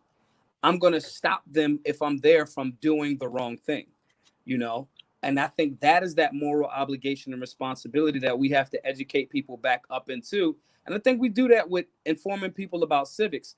I'm amazed at how many schools do not teach civics in schools fucking at all, you know? And so these are the things that are important. And again, you know, to Edgar's point, don't get caught up in that, like, because it's always like fake patriot bias motherfuckers that can't see the contradiction. Like, if I'm as a melanated man in America, if I'm like, yeah, America's dope as fuck, but we've had some stains on our fucking flag. It's nothing wrong with that. Like, you know, stains can get washed out, but you got to actually scrub the stain out, right? Oh no, this has been the greatest. It was another one of these fucking states says some shit like America's the most least racist place of all. Did you take a fucking study? Have you been to every fucking country? What is that based on? Like, you just saying shit on Twitter. Like, that's not a real thing. And America, like, was built on racism. Like, slavery fucking happened, bro. Like, stop it. You know, so you can't, you know, that we have to be able to be objective enough to own our faults. You know what I'm saying? It's like when I haven't been in the gym in months. I'm not as ripped as I normally am. I've never had fucking great calves. Like, fucking Isaac's probably doesn't do calf raises, and he got like white dude calves probably. His calves probably look amazing, right? My calves do look amazing, but it's from years of skateboarding. He's got cankles. He got cankles. So my thing is, it's like, yo, you got to be honest with yourself. It's like, bro, Maj, if you want amazing Isaac fucking calves, you either fucking got to do the kick push shit, learn how to fucking do some ollies or some shit, or go into the fucking gym, get to see the calf machine and get to work. But be honest with yourself. Don't just cover your legs up with long shorts and fucking. I honestly want your titties. Jeans in the summertime because you're not putting that work in. Yeah, like, come on, man. Like, when we start doing that, we'll start being honest about the shit. You know what I mean? Yeah. And I think that that's a fundamentally personal issue. People love to project their problems onto their family members, their community, their society, their government, or whatever, but they don't want to take responsibility for their own problems. And like, as much as I watch what's going on, I'm kind of glued to YouTube right now to see what's going on with these riots, and I'm watching the videos of what happened to Floyd and all these things. Like, it's hard for me to actually form a very hardcore opinion about it, because I know that these problems are smaller than the problems I have to deal with in my own personal life. Like, I have a bigger responsibility to be the kind of person that I want to be. And if I devote my energy into, tearing down the police or making fun of social justice warriors, or getting mad that these mom and pop shops are burning down, it's like, that's energy I need to be spending on me, on getting my life in order. And I can have an opinion, and I think it's important to talk about, because it does impact what the greater conversation. But you're not going to get me into a position where I'm going to be upset about it. That's for sure. You're not going to get me mad. And I'm not, like, I can't, again, the media, that's their job, to get you emotionally involved. It's a program. It's called a program, and on top of that, it's like, okay, I'm gonna go to Minneapolis because I see there's a need. I'm not listen, all you fuckers that's rebelling and rioting in whatever city, don't use that as the way to get me to fucking come to your city. I'm doing Minneapolis. You know what I'm saying? Like, I have to, the reason why I didn't rush super hard, and I was going to, and I'm kind of glad it didn't work out that way, is because I have to do this class in Tulsa, Oklahoma. These people need this. What if Tulsa, Oklahoma, which had the fucking Black Wall Street, burned down, right? Me educating people about basic firearm safety here at this class may help prevent some of those things from happening in the future. I can't, okay, it happens in Houston, it happens in Atlanta. I can't be flying everywhere and ignoring what my responsibilities are, my consistent responsibilities to the mission at hand. That's what distractions literally are, And I think that looking at it from that lens, I can have individual rights, responsibilities, and obligations, and I can also pinch some of that off and add to the collective as well. One does not have to substitute the other. You know well, what exactly, I mean? and you've made it your mission. This is not like Maj woke up today and like, I'm gonna jump on this opportunity to further my own interests. It's like, BGM's been going for 3 years now, and you've been all over the place, and you already have engagements lined up, and it's just like, well, is it fortuitous or not that you were already going to Minneapolis? Well, who knows? But the message is there, and the discipline and the hard work is there, and if you've put yourself in a position where you're ready for something like this, Right. And I mean, I've seen the kind of work that you do firsthand, and it's focused on the individuals, like, and Right. we all like to exploit media to get the attention we need to make these things successful, but the media is not the message. The media is not the point. The point is the individual connection from one person to another, and taking that responsibility, like, hey, I know this information, and I'm going to share it with you because I know you need it too. Right. And okay, I know this information, but I live on a whole nother fucking part of the country. Let me link you up with people right in your fucking town that you never knew about. And okay, you want to meet me? Cool. I'm coming to meet these guys that are doing this fucking, the largest free fucking gun training in Colorado for a gazillion years that you, for whatever reason, didn't come across. So, hey, meet me here while I meet these guys, and then you guys have that relationship moving forward. You know what I'm saying? And then it becomes, it's the individual connection, but then it adds back into the community effort. If that balance to me is so fucking key. There's a lot of things that my individual self don't want the responsibility of doing. I do not want credentials. Could I get an NRA certification? Yeah, in like 2 hours, like that. Like, come on, like, what the fuck? Like, duh, right? However, that comes with strings. Oh, you say the wrong thing, we can pull your fucking certs. That, I don't want that, right? Why not link a person with someone that has different credentials. And I can learn from those people as well. I saw a guy that said on one of my posts, he was like, if you really cared about the community, you shouldn't say anything unless you put your time in and serve in the military and do law enforcement. One of the fucking states tried to say, because I'm not law enforcement or I haven't had law enforcement training, right? This is how much I know he does not know. Because I don't have law enforcement training, I'm not qualified to train people. And I'm like, depending on the municipality in the state or whatever, bro, your qualifications, I'm at the range 4 times a week. I could walk to the range from my house, and I don't pay for ammo. So your qualification or your standard, I have Green Berets, snipers, law enforcement, Navy SEALs, hunters. They're in my fucking phone. I'm like Ron Swanson. I know more than you. Like, I just don't have the fucking, like, the certifications, whatever. But I know more or have access to people that know way more than you, that like me more than they fucking like you.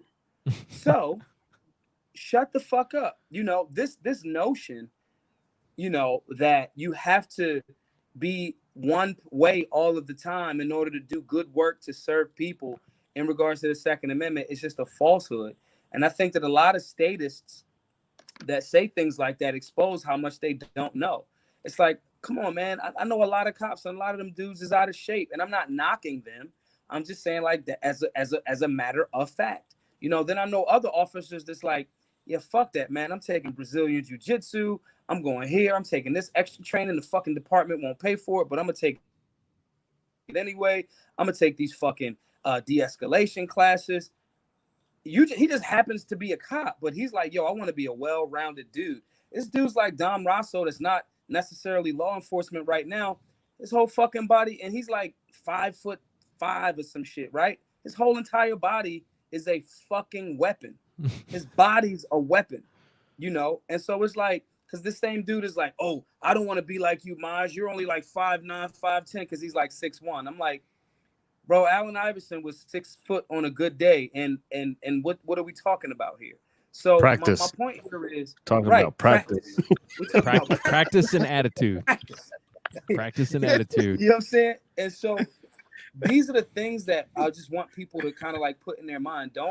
Don't believe these hype from these people that have never put no community work in.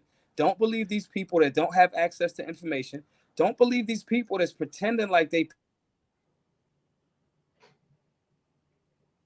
patriots, but don't understand that unjust bullshit, even up to the point of physical altercation, is American as fuck. They only not saying that because of the fact that it exposes their lack of fucking involvement for real. When I'm saying, openly saying, I carry my fire unlawfully every time I've been on Fox, when you saw me on television in Manhattan, I've had a gun on me. Period. I'm not hiding behind that. I'm not hiding. When dudes talk this like boogaloo, all right, go shoot something. Or even if not shoot something, even if it's, and I got this part from Pincus. Okay, take your fucking SBR with no tax stamp, walk that shit up to the Capitol and say, hey, I have this gun, catch the charge, fight it all the way and do something about that. These guys are not doing that. These guys that are talking about when I said, okay, I think it's time for the rebellions to stop. No, they're going to keep going. We're going to keep them going. And I'm like, bro, are you in Minneapolis right now? Or are you actually there? Or are you not? Or you home on your fucking phone? You know, and so don't listen to these guys. Don't shrink yourself because you have a more evolved understanding of what freedom may fucking cost you. Okay, you might fucking go to jail. Whoop-de-whoop. So the fuck what? Dr. Martin Luther King went to jail a bunch of times. He has a fucking stamp. Like, what are you talking about? Like, you know what I'm saying? Also got stabbed in the chest and shook it off. Right. Like, you know, Bob Marley got fucking shot and then still kept the concert because he's like, the people that are trying to make this world worse are not taking a day off. You know what I'm saying? And so it's like, these people that are making these online commentaries about shit, They never been 10 toes down. They don't even go to the fucking hoods. This one dick smoker says he doesn't even feel, he's black. He doesn't even feel comfortable in the black community. Well, what type of fucking law enforcement officer were you? You feel unsafe? So you feel unsafe? Is it Tactical Carl? A Tactical Carl. No, it's Brandon Tatum. So I had a disturbance across the street from my house last week, and it's a black family living, a couple 100 yards from my house, and there was some kind of a police action going on. Isaac lives in the hood. I don't live in the hood. Yeah. I live in He lives in the hood. I live in a mixed race community. So That's some white people. Rich? Some white people shit right there. I live in a mixed race community. no, definitely not rich. Definitely not poor either. It's kind of in the middle. But so anyway, this It's the come up hood. It's the come up. Yeah, this dude's getting arrested, and while he's getting arrested, he has a couple of grand mal seizures, and the family freaks out, and there's a lot of people over there, and there are a lot of people freaking out. And so when a lot of people are freaking out on the cops, a lot of cops show up. So we had 12 police cars on the street, probably 15 officers dealing with this situation. And it got a little heated for a little bit. And I didn't know the situation at all. I'm just kind of like, I'm just going to watch. I don't know who's right. I don't know who's wrong. But there was two supervisors on scene. There's a white supervisor and a black supervisor. And within 15 minutes of the ambulance showing up and everything calming down, the black supervisor is talking and laughing with the family. Yeah. And leaving the scene with everybody calm. I'm not saying everybody was happy, but everybody was calm when he left the scene. And that's like, I kind of think that's a situation where somebody's willing to put themselves out there and say, I'm going to take on the responsibility for smoothing things over here, and not just being like, no, I'm team cop, or I'm team black. I'm team, like, let's solve the problem. The white supervisor, he was on scene for about 5 minutes and he left. He's like, not his crowd. Like, the black guys got this one. Yeah. He's like, I think there's a Dunkin' Donuts that needs to be guarded. You guys are in a middle class mixed black and white shit. As the white guy, I don't know what the fuck's going on here. Yeah, I'm getting out of here. There's a that community policing thing, and just being engaging and just knowing, like, yo, man, everything ain't. It's like being pulled over. And if I think, like, sometimes, like, if I was a cop, I'll never be a cop. However, if I was, like, I would never write tickets. I would kind of just be like, hey, man, come on, dude. Like, it's a residential area. Like, chill a little bit, please. I think that gets more flies with the honey. Mm-hmm. And it's like, that person goes, damn, man, he could have wrote me a ticket. Let me not trip too much. Nah. Or they'll go, yo, he ain't write me the ticket last time. Let me chill in this neighborhood, because I don't know if I'll get the dickhead cop next time. Mm-hmm. It's like, it's just certain things that deal with empathy for humans, as opposed to this, let me generate revenue for the state because that's what they fucking said. Or let me prove that I'm right and you're wrong. Good cops and promotions get me. Mm-hmm. Yeah, like yo, I don't know if I'm right yet. It's no different than when they say there's no such thing as a routine traffic stop. Okay, cool. Then there's no such thing as the routine human every time. It's like, I don't know what I'm gonna get. It's a fucking Forrest Gump. It's a box of chocolates. I don't know. I don't fucking know. And so if I don't know, and that's vice versa. If you're just a citizen, or you're a citizen, not just, because that seems subpar. If you're a citizen and you see law enforcement, I don't know who he is yet, and I'm not gonna. Usually within like 30 seconds to a minute, you can determine what kind of human you interacting with, especially with law enforcement. If he's a dickhead, you're gonna feel it. With a citizen, if it's like, yo, I don't fucking like this dude, I just don't like him. You know what I mean? And it's fine. You don't have to be super engaging with him, but it's just like, you can feel that. And it's like, but at least be open to letting that, flesh itself out first, before you just automatically go and give a person that energy. And I understand also, again, with the general public, law enforcement officers, by definition, are there to enforce laws that a lot of times are morally corrupt. Law enforcement officers or slave catchers, to follow the rules, they had to catch free humans and bring them back. That's just, slavery was lawful. So shifting that conversation around to morality and humanity, I think will be good for the citizens as well as citizens that happen to be officers as well. Because we if not, you know, we don't get the same level of goofy.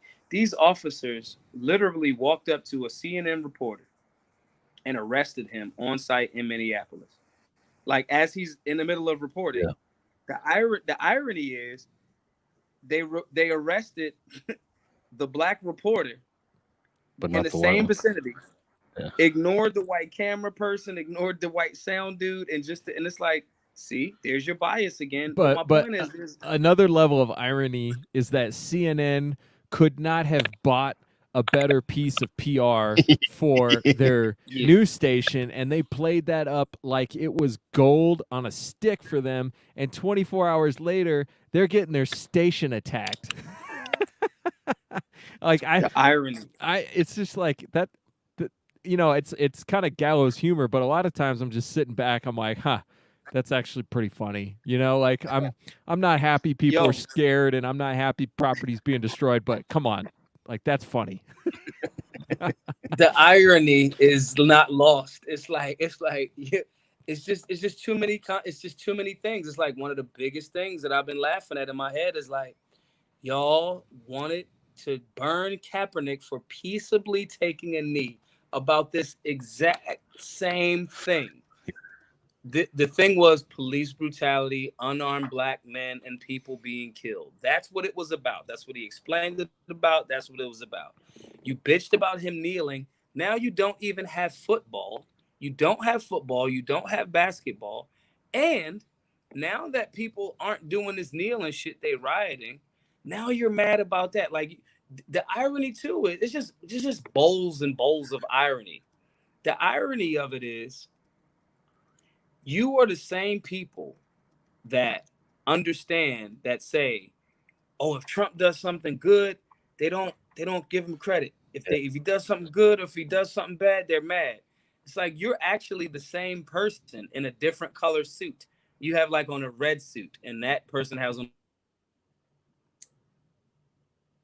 a blue clown suit, and it's just bowls of irony. The strength, and, you know what I'm saying? The strength and the beauty of it for us that want to pull something from it is maintaining that middle path.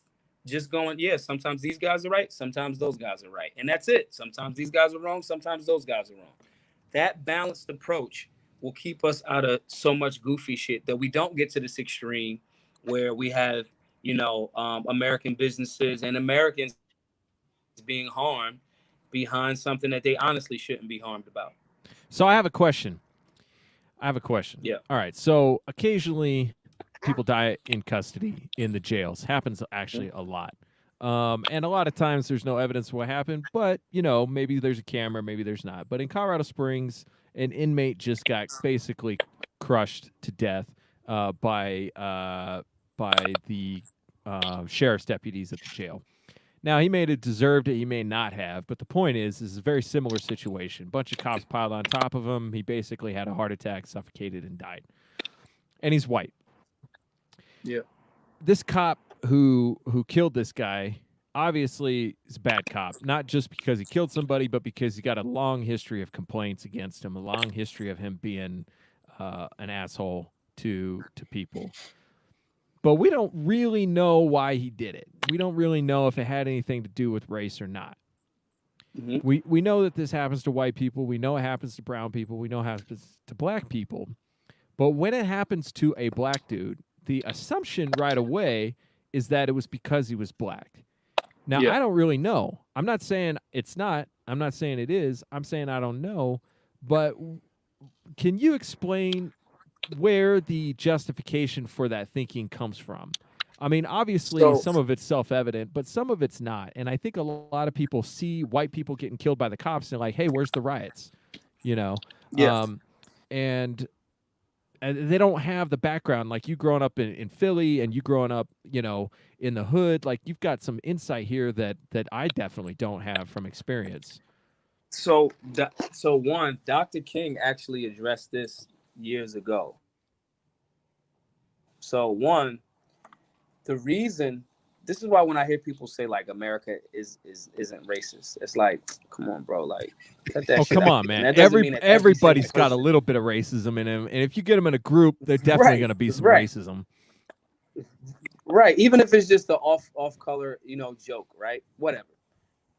Now, I think that the way that I explain it is, on American soil, no other ethnic group has been enslaved, not indentured servitude, because my Irish homies will be like, the Irish had it hard. The Irish immigrated here. The Irish were not forcibly brought here. So when you have a long-standing history with a group of people whose skin, my Jewish homies, sometimes they can hide their Jewish background. Passes white. Right. When you have a scenario where your skin is almost like the thing that identifies you, right? And the historical context of Black people in America being held captive, then continue to fast forward through captivity to segregation, to Jim Crow, to redlining, to stop and frisk, to it just evolving into policy, right? Now, is it the same of niggers, get out of here, we don't want you, Ku Klux Klan? It's not the same, no doubt about it. So progress has been made in that regard. But when you're factoring in the history of this one particular group of people in a country that has been biased, and this is the same group of people, other people have been literally paid reparations as an acknowledgement that the governing body did a wrong thing. Other groups of people that have experienced slighter levels of disrespect and trauma, those people have been compensated. All of these factors in is why it goes to, it's a racial thing. The group of people that has been in captivity, or their lineage has been, because I was never a fucking slave, me personally, right? But that lineage is as such. Let me introduce a term that a lot of white people may not know, which is ADOS. African descendants of slavery. Right. And so when you look at it through that lens, and I'm not saying you have to always look at it through that lens, but when you do, yeah, I can see the reasonable assumption why, literally, the police in America come from slave catchers. Mm-hmm. That's where it comes from. Do not believe me. Go research it. Go hop on DuckDuckGo and all that other shit. Then you factor into, okay, when were basic rights like voting? Number one, that shit is like, has to be reinstituted every like 50, 40 years or some shit. It's a Civil Rights Act. Civil rights are not human rights. Civil rights are legislated by government. Black people's civil right to vote comes up for expiration every however many decades.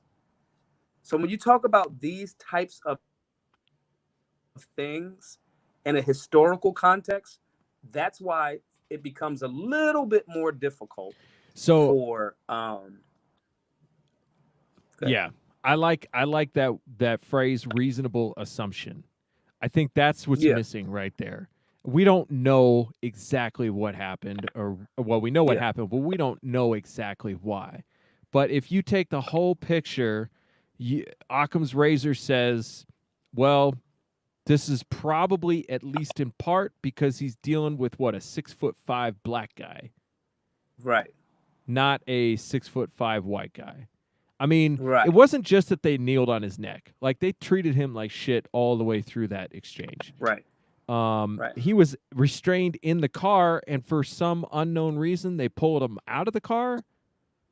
For what? Like he You see what was I'm saying? handcuffed and they pulled him out of the car. So when you say something like reasonable assumption and you put enough of those together, Rodney King, you put enough of those together, the Rampart District in LA at the time, you put enough of these together, Detroit, Watts, Oakland, you see something like this happen and you're just like, okay, I'm just going to make the assumption here that you did this because of the color of my skin, and you're going to have to pay for that. I think I reverse it. I go, so to go to double back to Ahmaud Arbery, right? Do the McMichaels jump to their trucks and get guns if the same thing was happening? Because one, they got the footage like a half hour later, right? Or however long later. It wasn't immediate, right? Do they gang up the same way if it's a 5 foot, 100-pound, cute blonde jogger with boots on and a hammer? Do they do the same thing? No, even if it was a white. Right. You see what I'm saying? So it's like, these are the questions that you ask in that regard. So for example, my bias kicks in. And I'm not saying bias is wrong. Bias is how you stay alive. Some of my friends, I say this all of the time. My friends, I'm like, yo, bro, you are a scary looking dude. That's just, sorry. Yeah. Like, you a scary fucking dude. Like, especially the Samoan motherfuckers.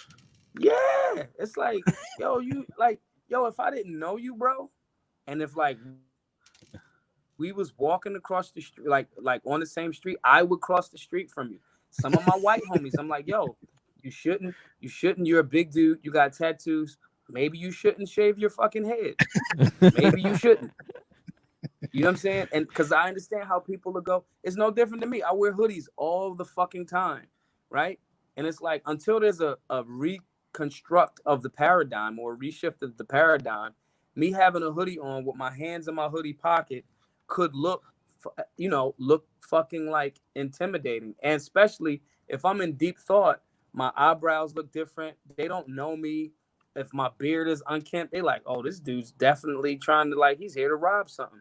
Now there's a paradigm shift where now which is amazing to me.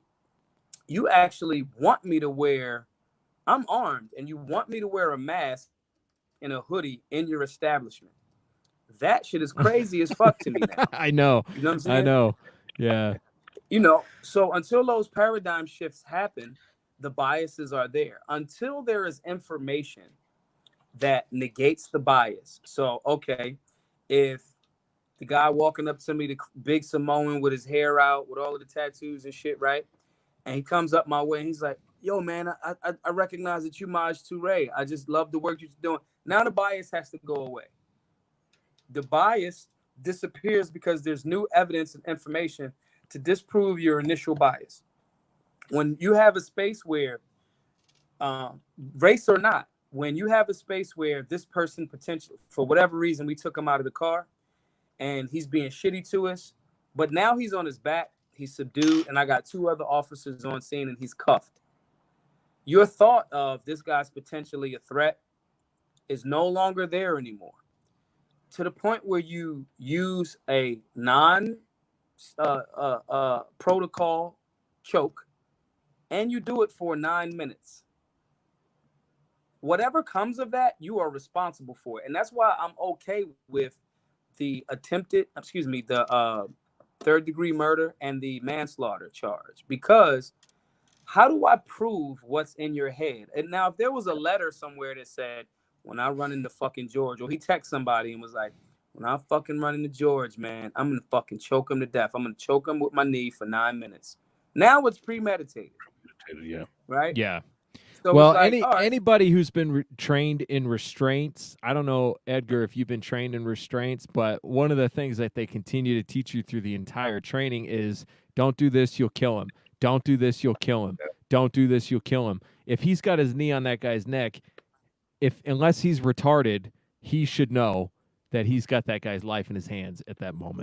Which gives us the understanding of how everybody in common sense land goes, yeah, it's intentional. You kept your fucking knee on his neck for 9 minutes as he was begging for his life. As everyone around, as fucking a firefighter was like, yo, we need to start doing some fucking compressions on this dude. You know what I'm saying? Like, in common sense land, it's open and shut. But again, these little twisted language that lawyers and fraternal orders of police and cop unions utilize, even down to how they deal with juries. They'll paint the picture. They'll go, well, you know, if you were similarly situated and if you were this officer and there's 20 people around and it's chaotic and you don't know if these people are going to attack you and such and such and such, they can If I solve was this. a cop, this is what we need to start teaching cops, and that's kind of the problem. Is like if I was in that situation, if I were, I'd make a shitty cop, because if I approached this dude over some bullshit call, by the way, because what was he trying to like give a fake bill or some forged check or something or some shit like that? Like it's stupid shit. Counterfeit bills. I'm just gonna raise my hand. I've done it. I'm not saying I'm proud of it, but I didn't die for it. You know, like it's at the end of the day, it's a bullshit thing. Counterfeit bills, fake check, what the fuck ever. It just he wasn't hurting anybody. Like financially, it sucked, but like he wasn't killing anybody. Anyways, if I show up on that scene and that happened, I happened to lose my shit for whatever stupid fucking reason. I had a bad day. I couldn't get the second wife that day or whatever. I just gonna beat the meat that morning or whatever the fuck. Had a bad day. Karate chopped the shit out of somebody because I'm a fucking idiot. And then 20 motherfuckers. I think at some point I'd be like, you know what? I fucked up. I'm gonna just leave here. You go about your business. You guys figure this shit out on your own. Get an attorney if you guys want to figure that shit out. But I think it's too many causes. Just like I just want to end this shit. Like I just want to show how little of a dick I have. Like, cause you ain't got shit to prove. Like nobody should have anything to prove. Like I think we should straight up. I think Detroit, the chief of police in Detroit said like if like turn your shit in if you're the type of cop that doesn't see anything wrong with this shit. Like turn that shit in. I think that's the problem is we don't have enough cops turning their shit in.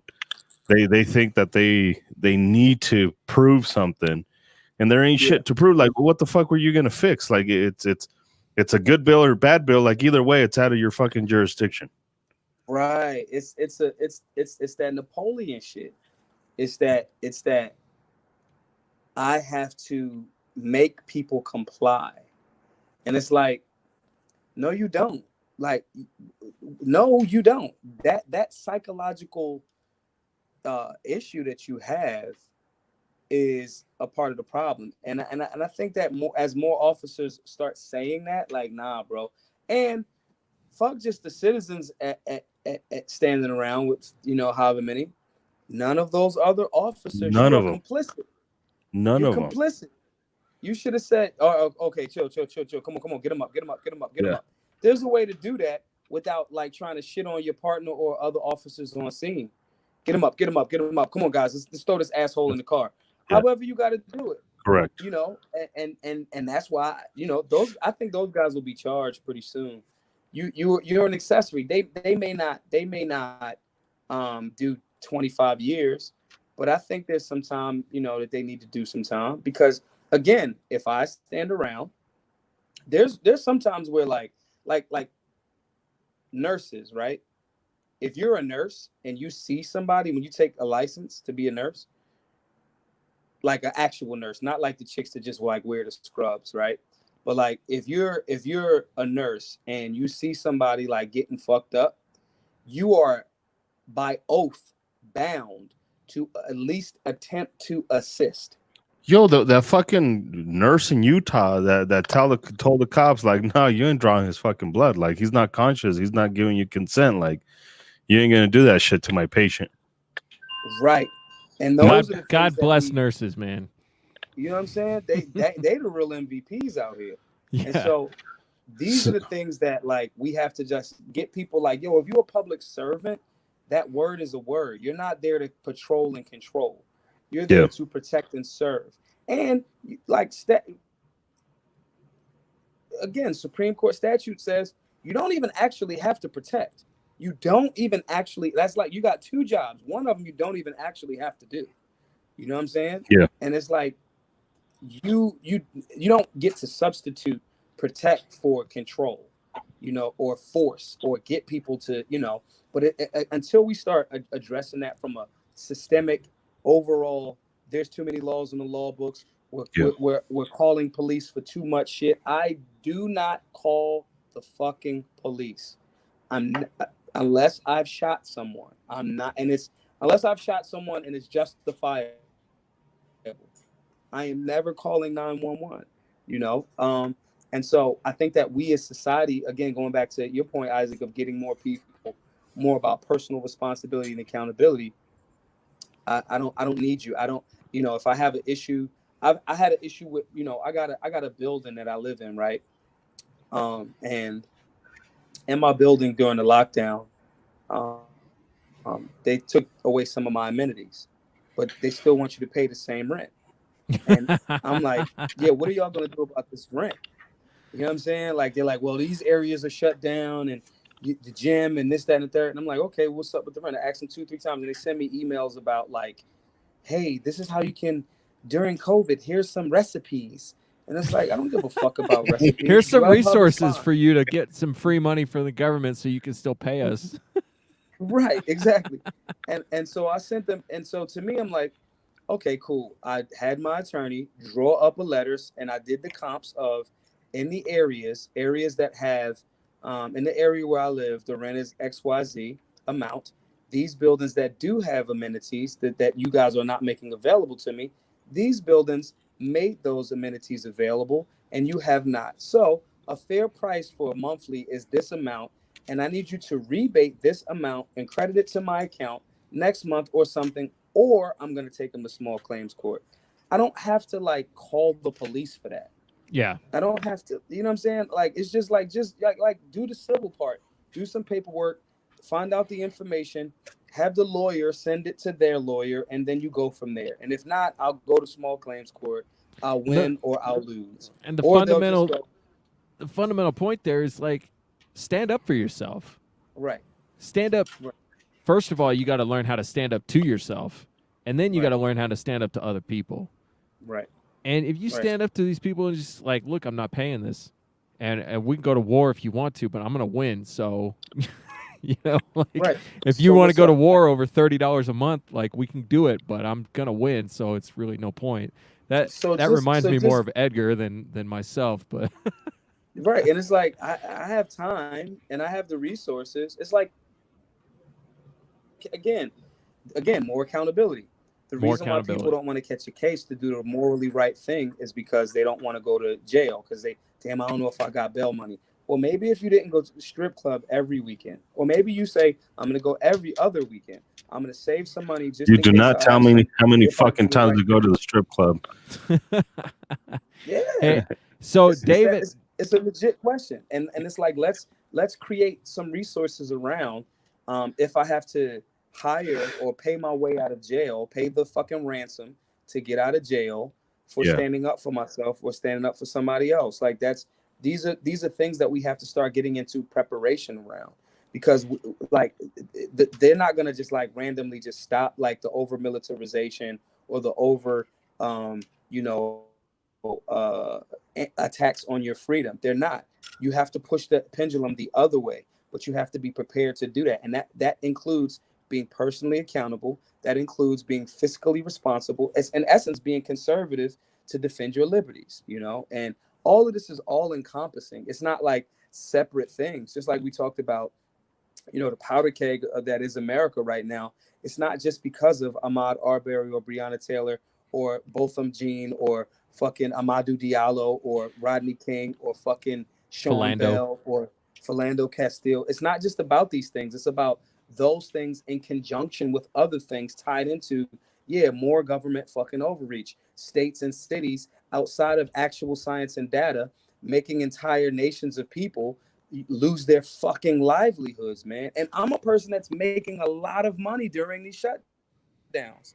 I'm making a lot of money, and it's not okay. So I'm not even affected the same way. Even if I wasn't making money, right? I still wouldn't be wearing a mask. I still would be flying all around the fucking country. I was on a plane today. I didn't wear a mask one fucking time in 2 airports. I did not. But again, that's because I have a basic understanding. If I get into an argument, no matter where I get locked up in America, I got some bail money. That's because I do not, the only thing that I may splurge on is a good meal here and there, but I don't live above my means. I give the money away to the people that I raise for the people. I'm fiscally, financially, politically conservative to defend our liberties, and we have to start thinking that way. It is not a vacuum. All of these things are all of the areas of human activity. You know what I mean? And politics is the distilling of all of those things, and you put people in positions to speak for you. But again, like you said, sometimes you got to speak, or a lot of times you got to speak for yourself. And you got to accept that because you're not continuing to be a fucking marshmallow, because you're getting some balls about yourself, prepare that when you're an alpha, and that doesn't mean like super aggressive, when you're an alpha and willing to stand up for yourself, for others, accept the fact that you're going to be fucking back against the wall, fighting more oftentimes than not. I could have just took it and been like, well, they're letting me stay in this really cool building. No, I paid you, motherfuckers, and this is my house, period. And if you're not giving me all of the things that we agreed upon, then I'm not giving you all of the fucking money that we agreed upon. And if I was just like a chill, let it be type of person, I wouldn't reach out and do the information, and then you'd be surprised. They may fucking give a rebate to everybody in the building because of that paperwork. You gotta be fucking, don't just say you a patriot just because you Hawaiian shirt time, which may never come. Be a patriot in those other It's areas. come, man. It's come and gone. Like, it's come and gone a few times already, Like, are you waiting for your Hawaiian shirt to go out of style before you wear it? Like, I'm saying this as a person who doesn't get on board with the Hawaiian shirt thing. Like, I honestly, to tell the truth for myself, like, this is going to have to come to my doorstep before I get heavily involved. I'm just being honest. Yeah. That's just, I'm not trying to flex on the authorities and, being a tough guy. The honest truth is, like, this is going to have to come to my door before I put on a Hawaiian shirt. That's like what fucking what Big John Hickok said, right? He said, cut it with that boogaloo shit. Like, if they come to try to have your guns, if they come into your house and try to take your guns, how you respond will be what it is. Like, other than that, we don't really have to talk about it. It's like, that's how I feel about dudes that be like, listen, every gun part, and I'm not saying you can't be a historian or you can be a gun dude, but it's like, listen, bro, I did a live with Hank Strange and Crispy last week, right? And Crispy's like, listen, I like guns, but I'm not gonna fucking nerd out about like the 1-in-16 twist and the fucking melanite coating and all that other shit. Like, I don't sell guns, so I don't have to explain it that way. What I do know is I want the shit that they say I can't have. I got some of the shit that they say I can't have. I love it. I love it. I'm never showing that shit, and I could be lying about me saying that I got it. And cool, I like that objective anonymity, And so it's like, listen, do that shit go bang when I pull? Like, that's that. What are the capabilities of this particular machine? That's it. But you telling me like, I gotta have this name and that, like, that's like, I was talking earlier about High Points, and it's like, man, listen, it's an American company that got a lifetime warranty. Okay, the 9mm is a fucking brick. Okay, cool, whatever. But if that's all you got for $300, cool, fucking get that. Whoa! If you're paying $300 for a fucking High Point, you're getting fucking taken 150 motherfuckers. 150. But look, you forgetting the Cerakote. The Cerakote has to be exactly the same amount. The threaded barrel and the yeah. You know what I'm saying? And the aftermarket trigger. And the fucking carbines is legit. I don't care what nobody says. Fun. But it's like, come on with the snobbery. Okay, great. You got an HK. You drink tea with your fucking pinky up. Awesome. That's great. Your VP9 is dope. Listen, my EDC is the only thing I've changed on the 2 or 3 Glocks that I carry. The 2 Glock 19s, the Gen 4, the Gen 5, or the Gen 5 Glock 17. The only thing that I've changed on those is the trigger and the sights. That's it. I do not EDC with a fucking light. Sorry, some people do. I don't. You know what I'm saying? And it's the snobbery and all that other type of shit. These are the things that we kind of like gotta like get away from and get back to practical. The fucking founding fathers, a lot we romanticize like George Washington and the boys and the guys that we know a lot about, but a lot of them dudes was like fucking like architects or like potters and fucking wood. The people that helped, like the fucking spies that spied for the British, were like farmers and shit, you know. And like we gotta like get out of this mentality, like the fight for freedom has to only come from the tactical, political, whatever, or the guy with the fucking, you know, the $3,000 fucking custom DD, you know, fucking rifle. And get the fuck out of here, man. You got to do what you can do, where you are, with what you fucking have. And if that was not true, all of this superior weaponry that the American military has, that we are the most powerful military in the world. But we seem to be having a rough fucking time with guys with old ass fucking AKs in fucking Afghanistan. And no You know? flashlights. And so And no no flashlights. weapon lights. right. Like, come on, man. Yeah. Like, cut it the fuck out. Like metal and fucking wood and a bunch of mags. Like, that's it. You know, and like we got to think about that. Like, look to the past. You know, don't be a snob. You know, be a holistic alpha being, male or female.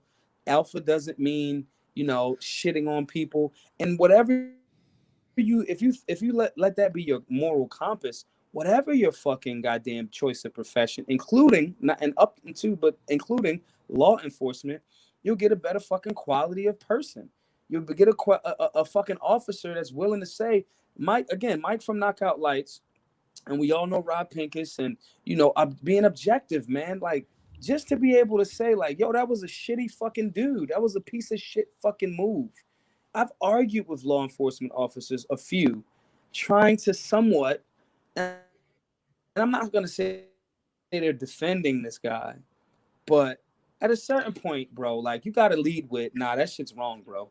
That's wrong. President Trump said something that I agree with when he was like, yo, the shit that happened to George is injustice, and I'm going to reach out to the governor of fucking, you know, Georgia, you know, or whatever, right?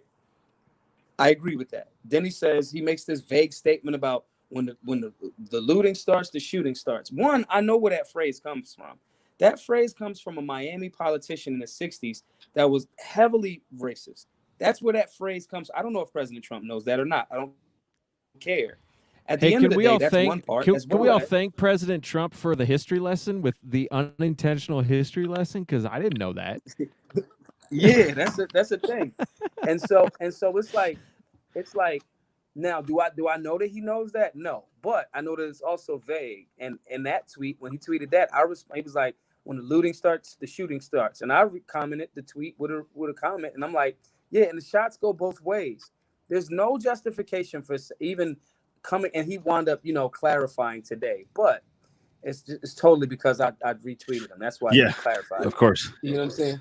But it's there's no way for me to be vague and make it even appear as if I'm saying that unarmed Americans, even if they're doing the wrong thing, should be shot. Because what's up with your homie Owens? Because she started off with some bullshit.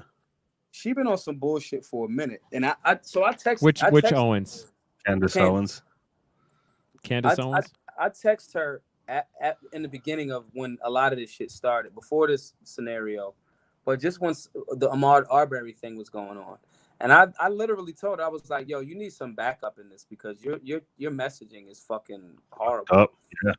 And she's like, nah, this happens every 6 months. People, you know, take me the wrong way, and you know, my platform will grow, but don't worry about backing me up. And I'm like, okay, cool. Now I'm just gonna have to just tell. Well, I'm always gonna tell unabashed truth, but she's wrong. She's way wrong. What did she say? I'm not keeping up. Yeah. She's in essence saying that, basically, to paraphrase it, basically there's a slew of Black conservatives or people that are pretending to be Black conservatives that have more of a statist vibe, right? Or authoritarian. They cool with the authoritarian vibes.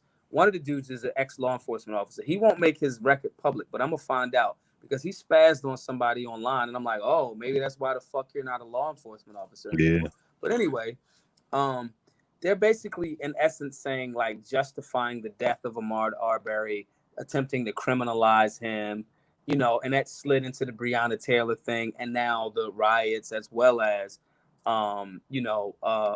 what's his name, George, and so all of these things back to back. It's like y'all motherfuckers is going out your way to like criminalize Americans that are killed by the state. I don't give a fuck what their ethnicity is. I don't care, but the reality is they don't have that same energy when it's a white dude, you know. And people have straight up asked, you know, like, do you think that the fucking McMichaels were wrong? And like dude can't even just be like, yeah, they're wrong. It's like, well, I don't know. I mean, based on the circumstances, first of all, Georgia law, in order to even execute a citizen's arrest, you have to have in the moment knowledge of watching someone participate in a felony.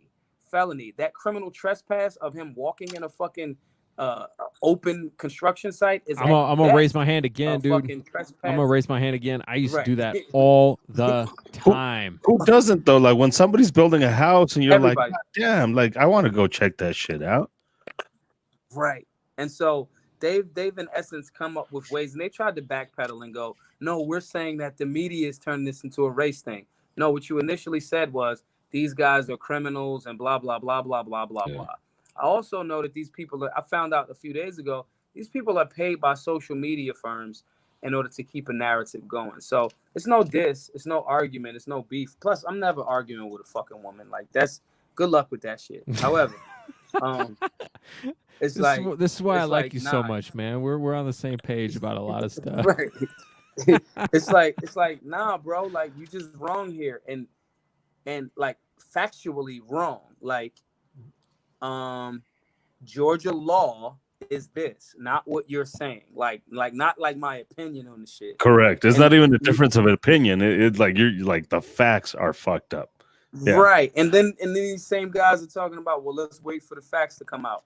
But the facts, the reason why they're moving the goalposts is because as more and more of the facts come out, the more and more of the McMichaels or Breonna Taylor or whoever, the more and more of it don't really fit their narrative. Yeah. So on one hand, you're saying wait for the facts to come out. The fucking McMichaels Arbery thing, the facts were out for fucking 3 months. That shit happened in February. You know what I'm saying? It was being buried because of the fact more facts. Oh, the fucking DA that said don't arrest and then recused himself, that motherfucker knew them for fucking however long. Oh, that's facts that don't go with your narrative. So now it's, well, let's just wait and see what happens. Oh, what happens is these motherfuckers are charged because it was wrong. Oh, what happens was the on-scene officers actually wanted to arrest these fuckers for killing a man. But the relationship between the DA and the elder McMichael stopped that. So that doesn't go in with your argument. And even as law enforcement. So they just keep saying. And let's highlight that the only reason they got arrested is because we got a hold of the video. Right. That's it. Right. It's not because they were wrong. It's not because they're a fucking piece of shit. It's because we got the video. Right. To prove the level of piece of shit that these people were, you know. And so these guys have been saying very statist things, and I've been calling it like it is. I still, you know, Candace is still, you know, she's a sister. You know what I mean? I'm not mad at her. I think she's sharp on some things. On other things, I don't think she's right. It's no different than let me spread this G out. This is no different than my other homegirl, Tommy Lahren. I think she's wrong on this. I think she does not understand the definition of rebellions, riots. I think that she's being contradictory, or that she's going to call it different with the Boston Tea Party. You know, George Washington, based on this thing, everything that the founding fathers did was a felony. All of it was criminal. All of it. Every single bit of it. And at the time, punishable by death. Taking that fucking boat across the frozen river on fucking Christmas Eve to fucking kill people was fucking felony. It's a felony. This is a good segue. I want to read this. Like, if I get caught in I want to read this statement by Martin Luther King that was brought up by Dave Mays, because this dovetails perfectly. So this is what Martin Luther King had to say in 1967. Urban riots must now be recognized as durable social phenomena.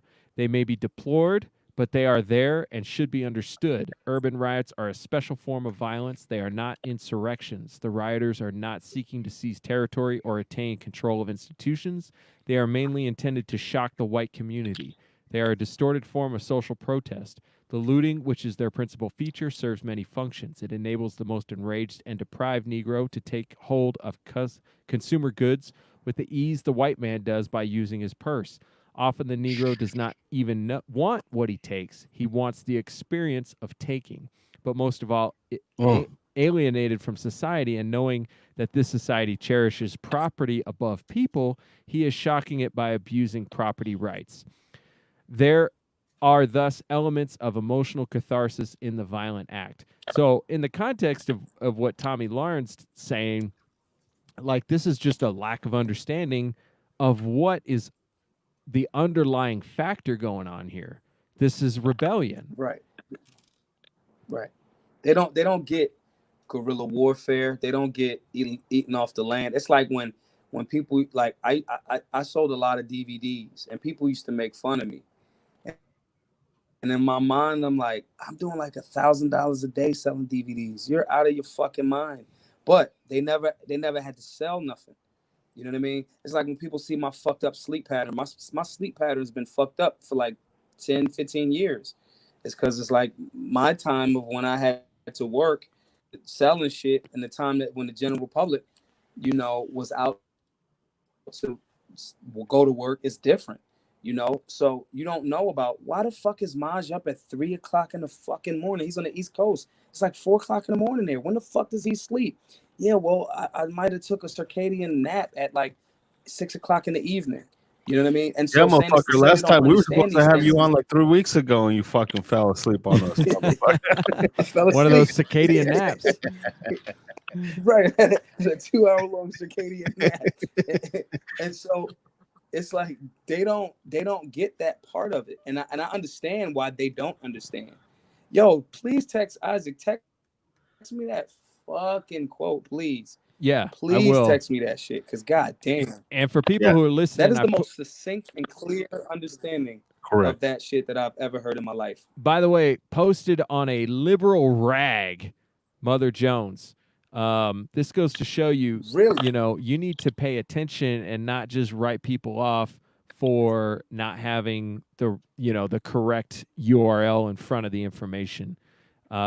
Sometimes you find information in places you would not expect. So, yeah, no doubt. And all right, so I'm about to get the fuck out of here. I'm gonna get something to eat. Thank you. I'm gonna get some. It's 1 o'clock here, and I don't know what the fuck is happening in Tulsa. I'm gonna just ride around. I'm gonna try to go to where Black Wall Street was. Tulsa at 1 o'clock in the morning. I'd be surprised if you find anything open right now. Right, right. Is Oklahoma even open as a state? I got pulled over in Oklahoma by a cop who told me he pulled me over because I had a Texas license plate. So be careful out there. Be careful. No doubt. Hey, I appreciate y'all, my brothers. Hey, y'all, I also got to come out there so we can get some fucking classes going. Yep. Got to do it. No doubt. All right, man. Thanks, man. I appreciate you very much. All right. Peace. So we didn't get to Dave's question of the different of Trump calling the rioters thugs. I wanted to get to it, but at the same time, there's a lot to get to tonight. Correct. So I just want to acknowledge that he asked the question.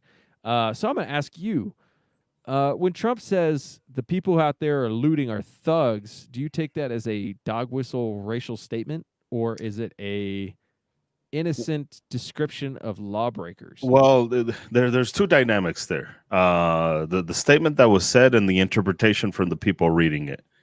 So it could be seen as offensive from both in the wrong crowds, because you're assuming because he used the word thug that he's talking about black people and Mexicans or whatever, and not just people in general, because there was a lot of people who were not black in those lootings. So there's that element to it, and then there's of course the element that 9 out of 10 times that's probably what Trump was exactly talking about. So it depends on how I approach it. I don't think Trump is as smart as people think he is. I think he just gets lucky a lot. And I don't think I think he's one of these individuals who just fucking tweets and that's it. Like, he's not really thinking about whether it's racist or whether he's talking about black people or white people or Mexicans, and he just says shit. And then everybody wants to decipher what the fuck he said. So I think he's too retarded for him to really mean anything about anything. I think he just says shit. And I kind of agree with that. I think that, first of all, I agree with the fact that it's how you take it. And if you were to take it as him just describing the people who are rioting, if you look at the videos of who's rioting, it's more white people than black people. Correct. So if you want to say, oh, he's just talking about black people, like, that doesn't line up logically speaking. Correct. Now, if you're talking about something like the LA riots or the Ferguson riots or whatever, and you say, oh, these are just thugs, which happened, people did call the Ferguson rioters thugs and were immediately labeled as racist. In that case, I think it's a bit of a more gray area, because it's Correct. like, well, they're all black. So if you're going to label them with one tag, call them all thugs, maybe you could say that you mean black people and not just human beings. I do think he's lucky. I agree 100% with that. And I know people like that. I consider myself, unfortunately, one of those people who is incredibly lucky in a lot of situations. But at the same time, you kind of should know better than to use the word thug if you're the president of the United States. Like, you should have been watching enough of these conversations to go on over time to say, hey, maybe I shouldn't use the word thug. Maybe I could use another word. Now, I'm not all about self-censoring. Obviously, I'm way for just, using the words you want to use. But if you want to convey the message the way that you really intend to, you do need to use the right word. And and so it's like you said, lucky. There's enough gray area for him to get a free pass on this Correct. one. But at the same time, like, come on, use a different word. Correct. Yeah, I mean, it's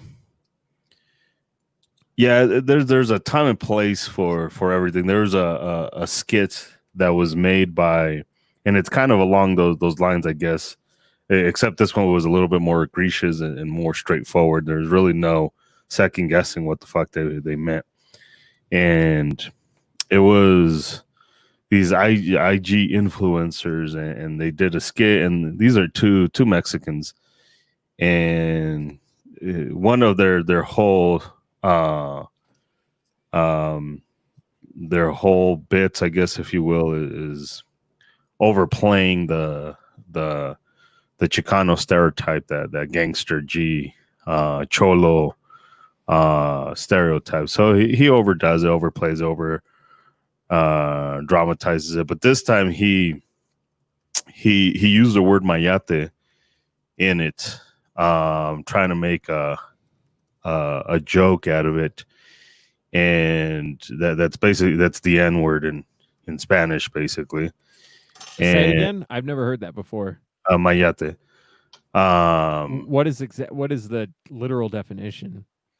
I don't know, to be honest with you. I don't know what the literal definition would be. And it depends on which country you're from, because in some places it means a bug, and in other places it means but anyways, and a lot of people are like, I get it, like, between Mexicans and black people, we like to joke around a lot and shit like that, but like right now is not the time to be doing shit like that. Like this right now is the time to just fucking cool it off.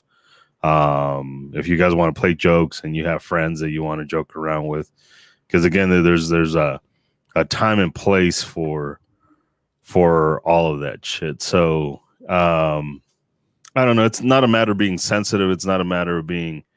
It's just a matter of understanding that it's I don't know. It's just there's a time and place for all that shit. I don't know what else you can say And about that. and I think that as a public figure, and I'm going on against a few people in the naysayer room, naysayer chat room about this. Like, for me, if I use the word thug, no big Yeah, deal. If you're the president correct. and you're getting on Yeah, Twitter, like, you need to be a little bit more aware. yeah, You have a responsibility. Like, you ran for the job. You interviewed for the job. You said correct. you could do the job. Part of the job is like not pissing off, 11% of the population with one word. Part of the job is Correct. being a little bit more aware than just flippantly throwing words around. Correct. And I'm saying this, and I mean, you give me shit about this all the time. I'm way more of a Trump apologist than you are. You're not a Trump apologist at all. all. I consider myself to be a pretty ambivalent about Trump as opposed to being a Trump hater. Yeah. But in this case, like, you should know better. And I really do think that he doesn't run his own Twitter account. I think that a lot of his posts are somebody who knows how he thinks and talks and writes half of his tweets for him. Because how can you run the country and have time to be on Twitter all the time? Like, Have you seen him drink water? Can you imagine him texting? You seen him pick up a fucking glass of water? is he the one that's doing it with two hands? He's the two-hander. Yeah, like Dave says, you got to be able to read the room. You got to be able to read the room. So I wanted to go back to a comment that was in the chat in the naysayer room, which was from. But while you find that, I want to say what up to everybody. Darrell's on. What's up, Darrell? If you guys don't know who he is, Glock Don't Lock on Instagram. Check out his blog, Fully Loaded Clip. We need to get him on next because he's got a lot of insight to further tensions in this world. We talked in Vegas about gentrification quite a bit, and yeah, we need to talk. Yeah. Yeah, absolutely. Yeah. So, he said this was from Matt Schumann, I believe. Yeah, Matt Schumann. Very German name. I'm just kidding. So a riot and burning down your own community is somehow prosperous, is that's what's trying to be said? It's deeper than that. It's deeper than that. The idea here is you're standing up for yourself. And I think, like, I really believe this. Just because you think you have a solution to a problem, there's no way it's going to be a perfect solution. Correct, and I think that's the problem of being part of a race or of a group that has always done the oppressing or the fucked up shit, is that when it gets done in return, it's just like it's a problem. It's I would liken it to, I guess, an abusive relationship with when the abused finally stands up and fights back, and all of a sudden the former abuser wants to play victim. And like, I'm the victim. And like, no, motherfucker, I'm just paying you back from all the other ones that was happening. And exact. I mean, that's a practical example of the principle, which is we're talking about human beings here. Correct. You expect human beings to nail this perfectly? I mean, yeah, that's not possible. That's not possible at all. Now, I'm not condoning the burning down of buildings. Correct. At all. I'm saying if you don't understand why it's happening, then you probably don't understand what the underlying issues are. Correct. And that's generally the idea here is if you want to actually solve these problems, your best course of action is try to understand them first. Yeah. So currently things are getting hot in Denver right now. We're a pretty long ways from Minneapolis. We haven't had any glaring examples of police misconduct in the last 2 years, I would say. Yeah. In Denver. I mean, Denver's got a reputation for sure, but it's been a while since we've had a real glaring example.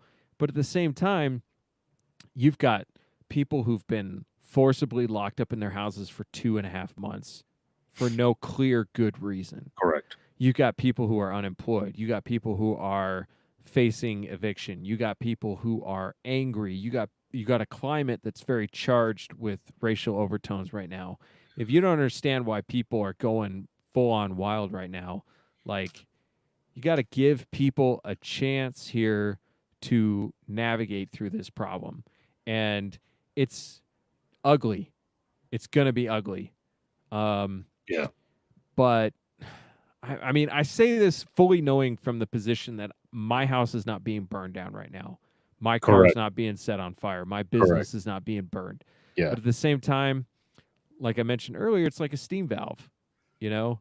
And do we want a full-on revolution, or are we going to put up with riots for a couple of days?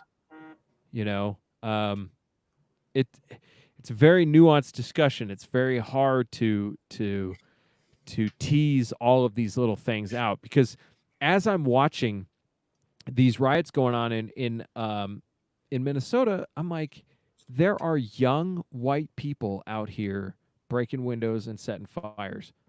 What are they pissed about? What are they so mad about that they're willing to participate in this? Like, this doesn't make any sense. Yeah. They're not the ones suffering here.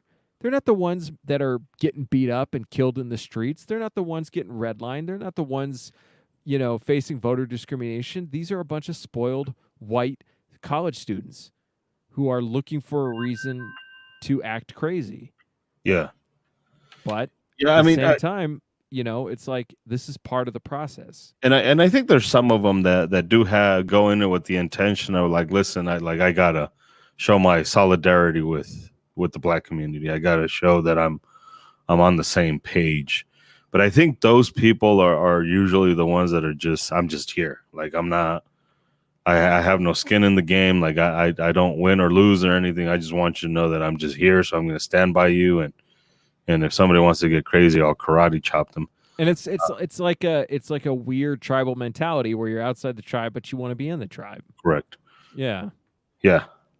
So, I mean, no different than what you did with your neighbor. It's just like at the end, it's just like, hey, what the fuck happened? Like, I'm not even gonna deny that there was a component of virtue signaling going on there. Which is fair, I guess, to a certain degree, but it was still ultimately the goal was, I'm gonna be the better person. And I don't want to be like the rest of these neighbors that are just trying to be nosy. I want these motherfuckers to know that. But if it was a white family, I probably wouldn't have done that. Yeah, but to a certain degree, they don't need it. Well, again, yeah, it's the nuance of it that makes it so hard to kind of tease the thing out, you know. Yeah, they don't need it. At the same time, it's a neighbor. You know, this is part of my tribe. At the same time, like, what my business is of it is mine to go stick my nose into their business. You know, Yeah. At the same time, it's like, yeah, we can't just let the police do whatever they want to do, you know? So you keep like walking through these different rationalizations, and you just have to accept, like, this is what I did. Correct. I went over there, acted cool, and, you know, talked black for about 5 minutes.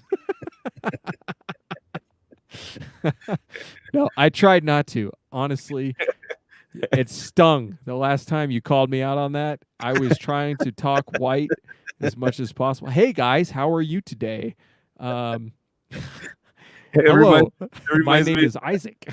It reminds me of that bit on The Office when one of the interns tells, oh, what the fuck's the warehouse guy? What the fuck's his name? Daryl. Daryl. He's trying because Daryl wants to learn PowerPoint. He's like, come on, show me PowerPoint. He's like, dude, you are sounding like a white guy trying to sound black right now. Yeah, it's like if you drill down, you can just keep going back and forth into just nonsense, you know? Yeah. And honestly, my approach to this is like, look, just be honest with yourself. Yeah. Part of you is being a stand-up guy, and part of you is acting out of weird selfishness and biases. But just get over there and talk to them, and like, don't overthink it, but at the same time, don't ignore, you know, your own flaws in this situation. But I think a lot of the times when we do anything good, we do it for ourselves. We don't do it for anybody else other than ourselves. You may call it selfish, but like I don't ultimately. And when I was a Jesus freak, it was when I kind of figured this out the most. In terms of giving and doing shit for other people, it's just sometimes the giving is more for the giver than it is for the receiver. Kind of like sex, I guess. So it's no, nothing. Are you talking to me? Talking to anybody who's gonna fucking listen to it. Yeah, well, I was waiting for a moment to interrupt you. There's a really good Friends episode about this. I've never watched I've never like really actually watched Friends. Like I've accidentally watched like heard it because I was sleeping and it fucking came on. But that is such a dumb. But Seinfeld goes across demographics easily. Yeah. Friends does not. It does not at all. Not at all. It does not translate at all. Ross had a black girlfriend for a while, and I think that was it. Yeah, no. Friends is about as white as it fucking comes. It's a funny show. It's a great show, but it's a white show for sure. For sure, yeah. Yeah. So, Dave brought up this term I've never heard before: code switching. Black English and Standard English in the Afro-American. Oh my gosh, this is going in the show notes. This is a good time to mention. We have upped our game. Let me put it up. Let me share the page. Okay. We have upped our game here. We have an actual website now for the show. sayiwon't.live. And not only is it dope. Is that a word I can use? Can I use dope? You can use dope. But it's dope. I didn't have the only thing I don't like. The only thing I'm hesitant about is Discord. We're not there. We're not on the Discord yet. The Discord is just a possibility, but the website is. I yelled at my son. I was like, "What the fuck is that piece of shit Discord for?" So now here we are with fucking Discord on fucking. Now nobody's participating in the Discord. Now I haven't brought it up yet, but I'm gonna post this again in the chat. You just code switched. Dang it, dude. I'm so susceptible to this. That's a real problem. I'm gonna put it in the chat again. So we have an actual website for the podcast now, which includes show notes. So I'm adding these links as they pop up. It's So we have sayiwon't.live. We're going to work out the chat because what we really want to do with the chat is consolidate it into a place where everybody can participate in one location.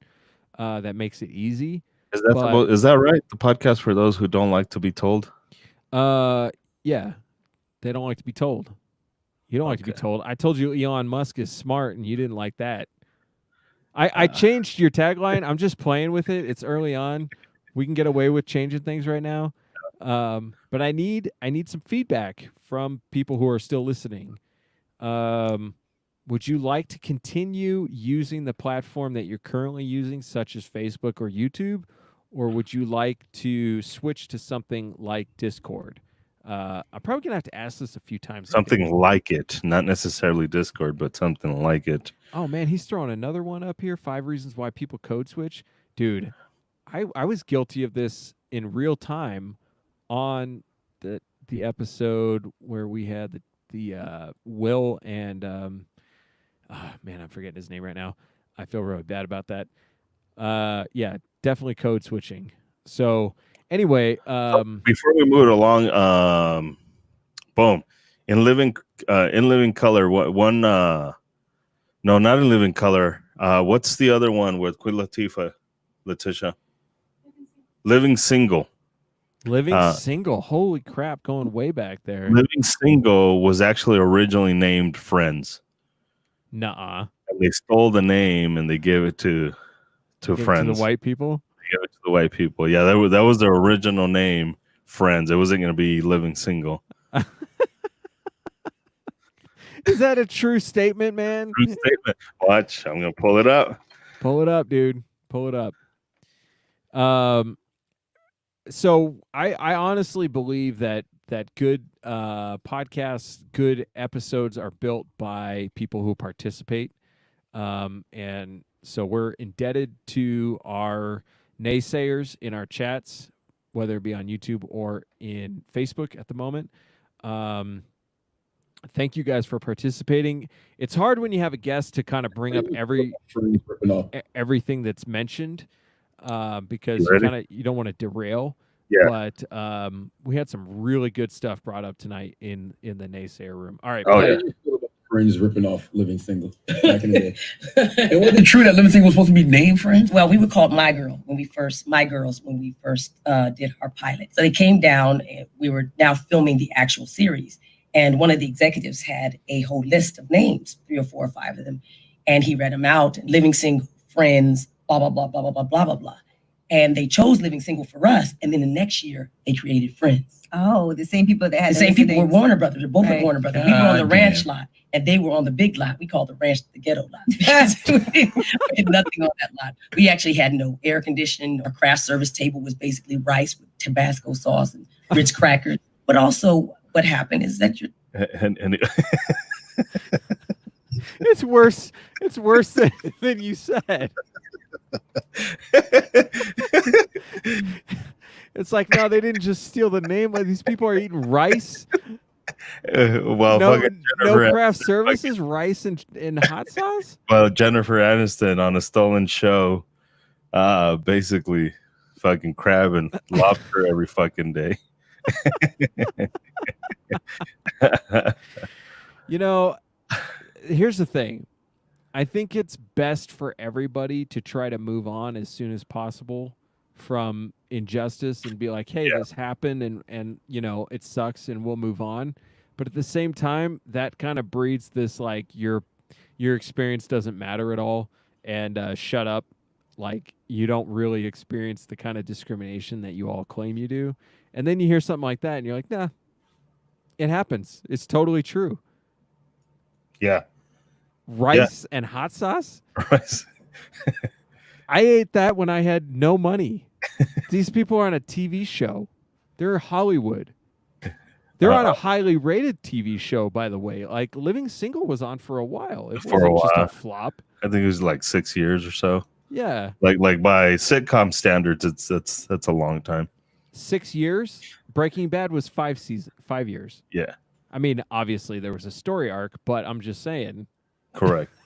Yeah, no, it's I don't know. I think these conversations, although sometimes they get old, I think they're good to have every once in a while. It more so to kind of reset where we're at, because if we don't have these conversations, then it just builds up from the people. I mean, there's already people that are rioting. Obviously, I guess Denver's fucking burning down right now. I'm supposed to ask you if you're ready, if you want to go arm up and like go guard Denver Diner. Like I got a class tomorrow, or else I would. I got the Lord's work to do, man. I can't get caught up in that nonsense. But these are great conversations to have. I mean, I think it's also good to know where your own insecurities are at, and where your own biases are at, and where your own fucked up shit is at. Like it's always good to reflect on all that shit. So yeah, and like you have to kind of take your whole life as a big picture. Like you need to dissect this stuff, and you need to try to understand it, and you need to live your life. Yeah. You know, and you have to strike the balance between like paying attention and at the same time not getting bogged down and caught up in stuff that you can't control, or stuff that's, you know, beyond your scope of your ability to resolve in the moment, you know. I mean, this is a big deal. In the LA riots, I remember when the LA riots happened, they spread from one city to another. They spread up to Oakland. They spread to, I think, a couple of like Kansas City, and but at the same time, they were pretty mild compared to what was actually going on in LA. This is on par with that, at least. Yeah, Like this is a moment right now. correct. You know. Well, and I mean, you got places again like Arizona. Like Arizona's burning shit down right now. Yeah. Like those motherfuckers are getting crazy. Like, Is it ASU though? I don't know where the fuck in Arizona, but it might be Phoenix. I would I'm bet it's positive. ASU and Phoenix. I bet ASU. it's just a bunch of drunk college kids looking for. Come on, Arizona, like of all places, really? How many black people are in Arizona? I don't know of any. I'll give you a quick story. I also don't live in Arizona, but Lake Havasu, Arizona, yeah, was designed and founded by a guy named McCulloch, who was racist as shit. And his plan was to create the perfect community, perfectly laid out, perfectly designed, and all white people. He also helped design Pueblo, Colorado. Oh no shit, that backfired on him. Yeah, that didn't really work out. But my grandfather helped build Lake Havasu, and I'm pretty sure my grandfather knew McCulloch. Oh yeah, yeah. Well, your grandpa, the Mexican guy. Yeah. Huh. Who could pass as white just as much as you could. Okay. So, yeah. Spoke fluent Spanish, but he was racist as anybody else. Oh. Not necessarily against Mexicans, but certainly against other people. Yeah. Well, I guess he married a German chick. He married a German. Yeah. a Nazi era German. That's where Matt Schumann came from, right? Yeah, the Schumans. Isn't that half Mexican, half German? Yeah. There you go. Perfect. That's where the Schumans came from. As long as he's not black. Jesus Christ. So another announcement for the show. We are actively now soliciting donations for the show. And I'm not going to be shy about this at all. I'm not expecting to make a living off of this, but we do dedicate quite a bit of time to this show, not just on the air, but also off the air.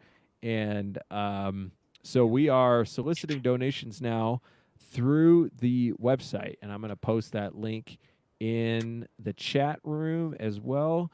We're not calling them donations necessarily. I like to think of it as you producing the show, just like participating in the chat room and providing important links and helpful stuff. And I'm straight stealing this model. I'm straight stealing this from your heroes, from my heroes at the No Agenda show. This is the value for value model. Miguel says, I just got to read this. Last word, Trump is a little bitch, used his executive power because Twitter called him out and got his ego and feelings hurt. I love Miguel. I love you. We got to get Miguel on the show, although I don't think he will come on the show. Oh, I think he'll come on. But, yeah. Called me a bitch. Call me a bitch.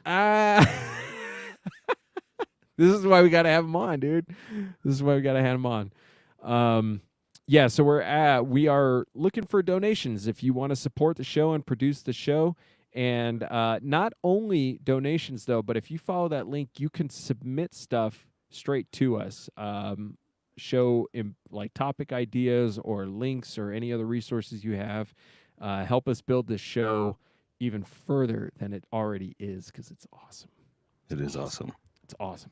It says on the song, it's the fucking greatest it's podcast in the world. In the world. Whoever did that voiceover is probably delicious, man. Delicious. That dude's probably fucking delicious. In all circumstances, delicious. I'm sure by next weekend, by next Friday, we're gonna have a lot more to talk about with this writing stuff. I'm not almost glad. I am glad to have not talked at all about any of the local sheriff's offices or really much of the AIDS going on around here. Correct. Well, and we'll try and set it up so that we can have Darrell on. Yeah, he's another East Coaster. We're gonna have to keep him up past his bedtime, but Darrell's got, I'm sure, plenty of good insights. I know he's got good insights about gentrification. So yeah, we got to get Darrell on. Anything else? No. Thanks for getting Maj on, dude. Yeah, buddy. I tried to get him on a few weeks ago. So I've been trying to get him on for a while. This week kind of worked out, and unfortunately, it was under these circumstances and not talking about other stuff. But yeah, Well, it was, I'm glad it came on because I think his point of view is pretty well rounded. Yeah. Coming straight out of the hood, but at the same time, not overly influenced by dogma, I would say. yeah. So that was a good conversation. That shit was good. Hopefully we can have another one next week. But yeah, again, if you guys want to support us, go to that website, sayIwon't.live. I was gonna do another URL, but I was like, yeah, this one sounds cute. And now that I'm saying it out loud, I'm like, fuck, that's douchey. Well, can you do a redirect? Can you do a say I won't dot something else and just redirect? I don't know. Well, .com was taken. SayIwon't.com was taken. Really? By who? I don't know. Probably by the company. Say I won't. And then the other one was that's a company. Yeah. Then the other one is say I won't .tv, but then that sounded douchey at the moment. So I think no matter what you do, is just gonna be douchey now. Hold on. I'm on sayiwon't.com right now. What is it? Porn? It's clothing, but say I won't stories, real people, real stories, real inspiration. In a world full of negative and discouraging stories, pause, negative spelled NEGITIVE. They got a spelling error in their bio. Come on. Come on. They don't deserve this URL. We should steal it from them. We should. Cease and desist. Now. Or just show up at their doorstep. No regrets. No regrets. So yeah, say I won't.live. That's the website. Share with other people. I think Isaac is going to keep that motherfucker up pretty okay every other month. Probably better than I've been doing. But no, other than that, we've got nothing. Training is probably going to get. We're going to be doing a lot more of that shit. Yes, we got stuff on the calendar, and we have more coming as well. Yeah, buddy. So check that shit out. Either way, I appreciate you guys sticking around. Thanks for participating. For all the haters listening, we always got to give you guys that shout out. What up, motherfuckers? We have one person who joined the Discord. All right. Hell yeah. Nice. You fucking fuckers. Now you gave Isaac fucking justification to keep it forever. Thank you, Sea Monster, for joining. Yes. All right. I'm glad everybody else was like, nah, that's a piece of shit. Security flaws and battery drainage. I didn't know anything about the battery drainage. Anything that runs hardcore like that, I'm sure, is draining battery. So, sweet guys. We shall see you next week, I suppose. Next week? You better be here. I will be here. Not you. I mean, our naysayers. Naysayers. Yeah. Sweet. All right. Appreciate you guys. All right. Peace. All right. I guess. Bye. Appreciate you guys. All right. Thanks. We'll see you guys. Thank you guys. We'll see you guys. I appreciate you guys. Thanks. Thanks a lot, guys.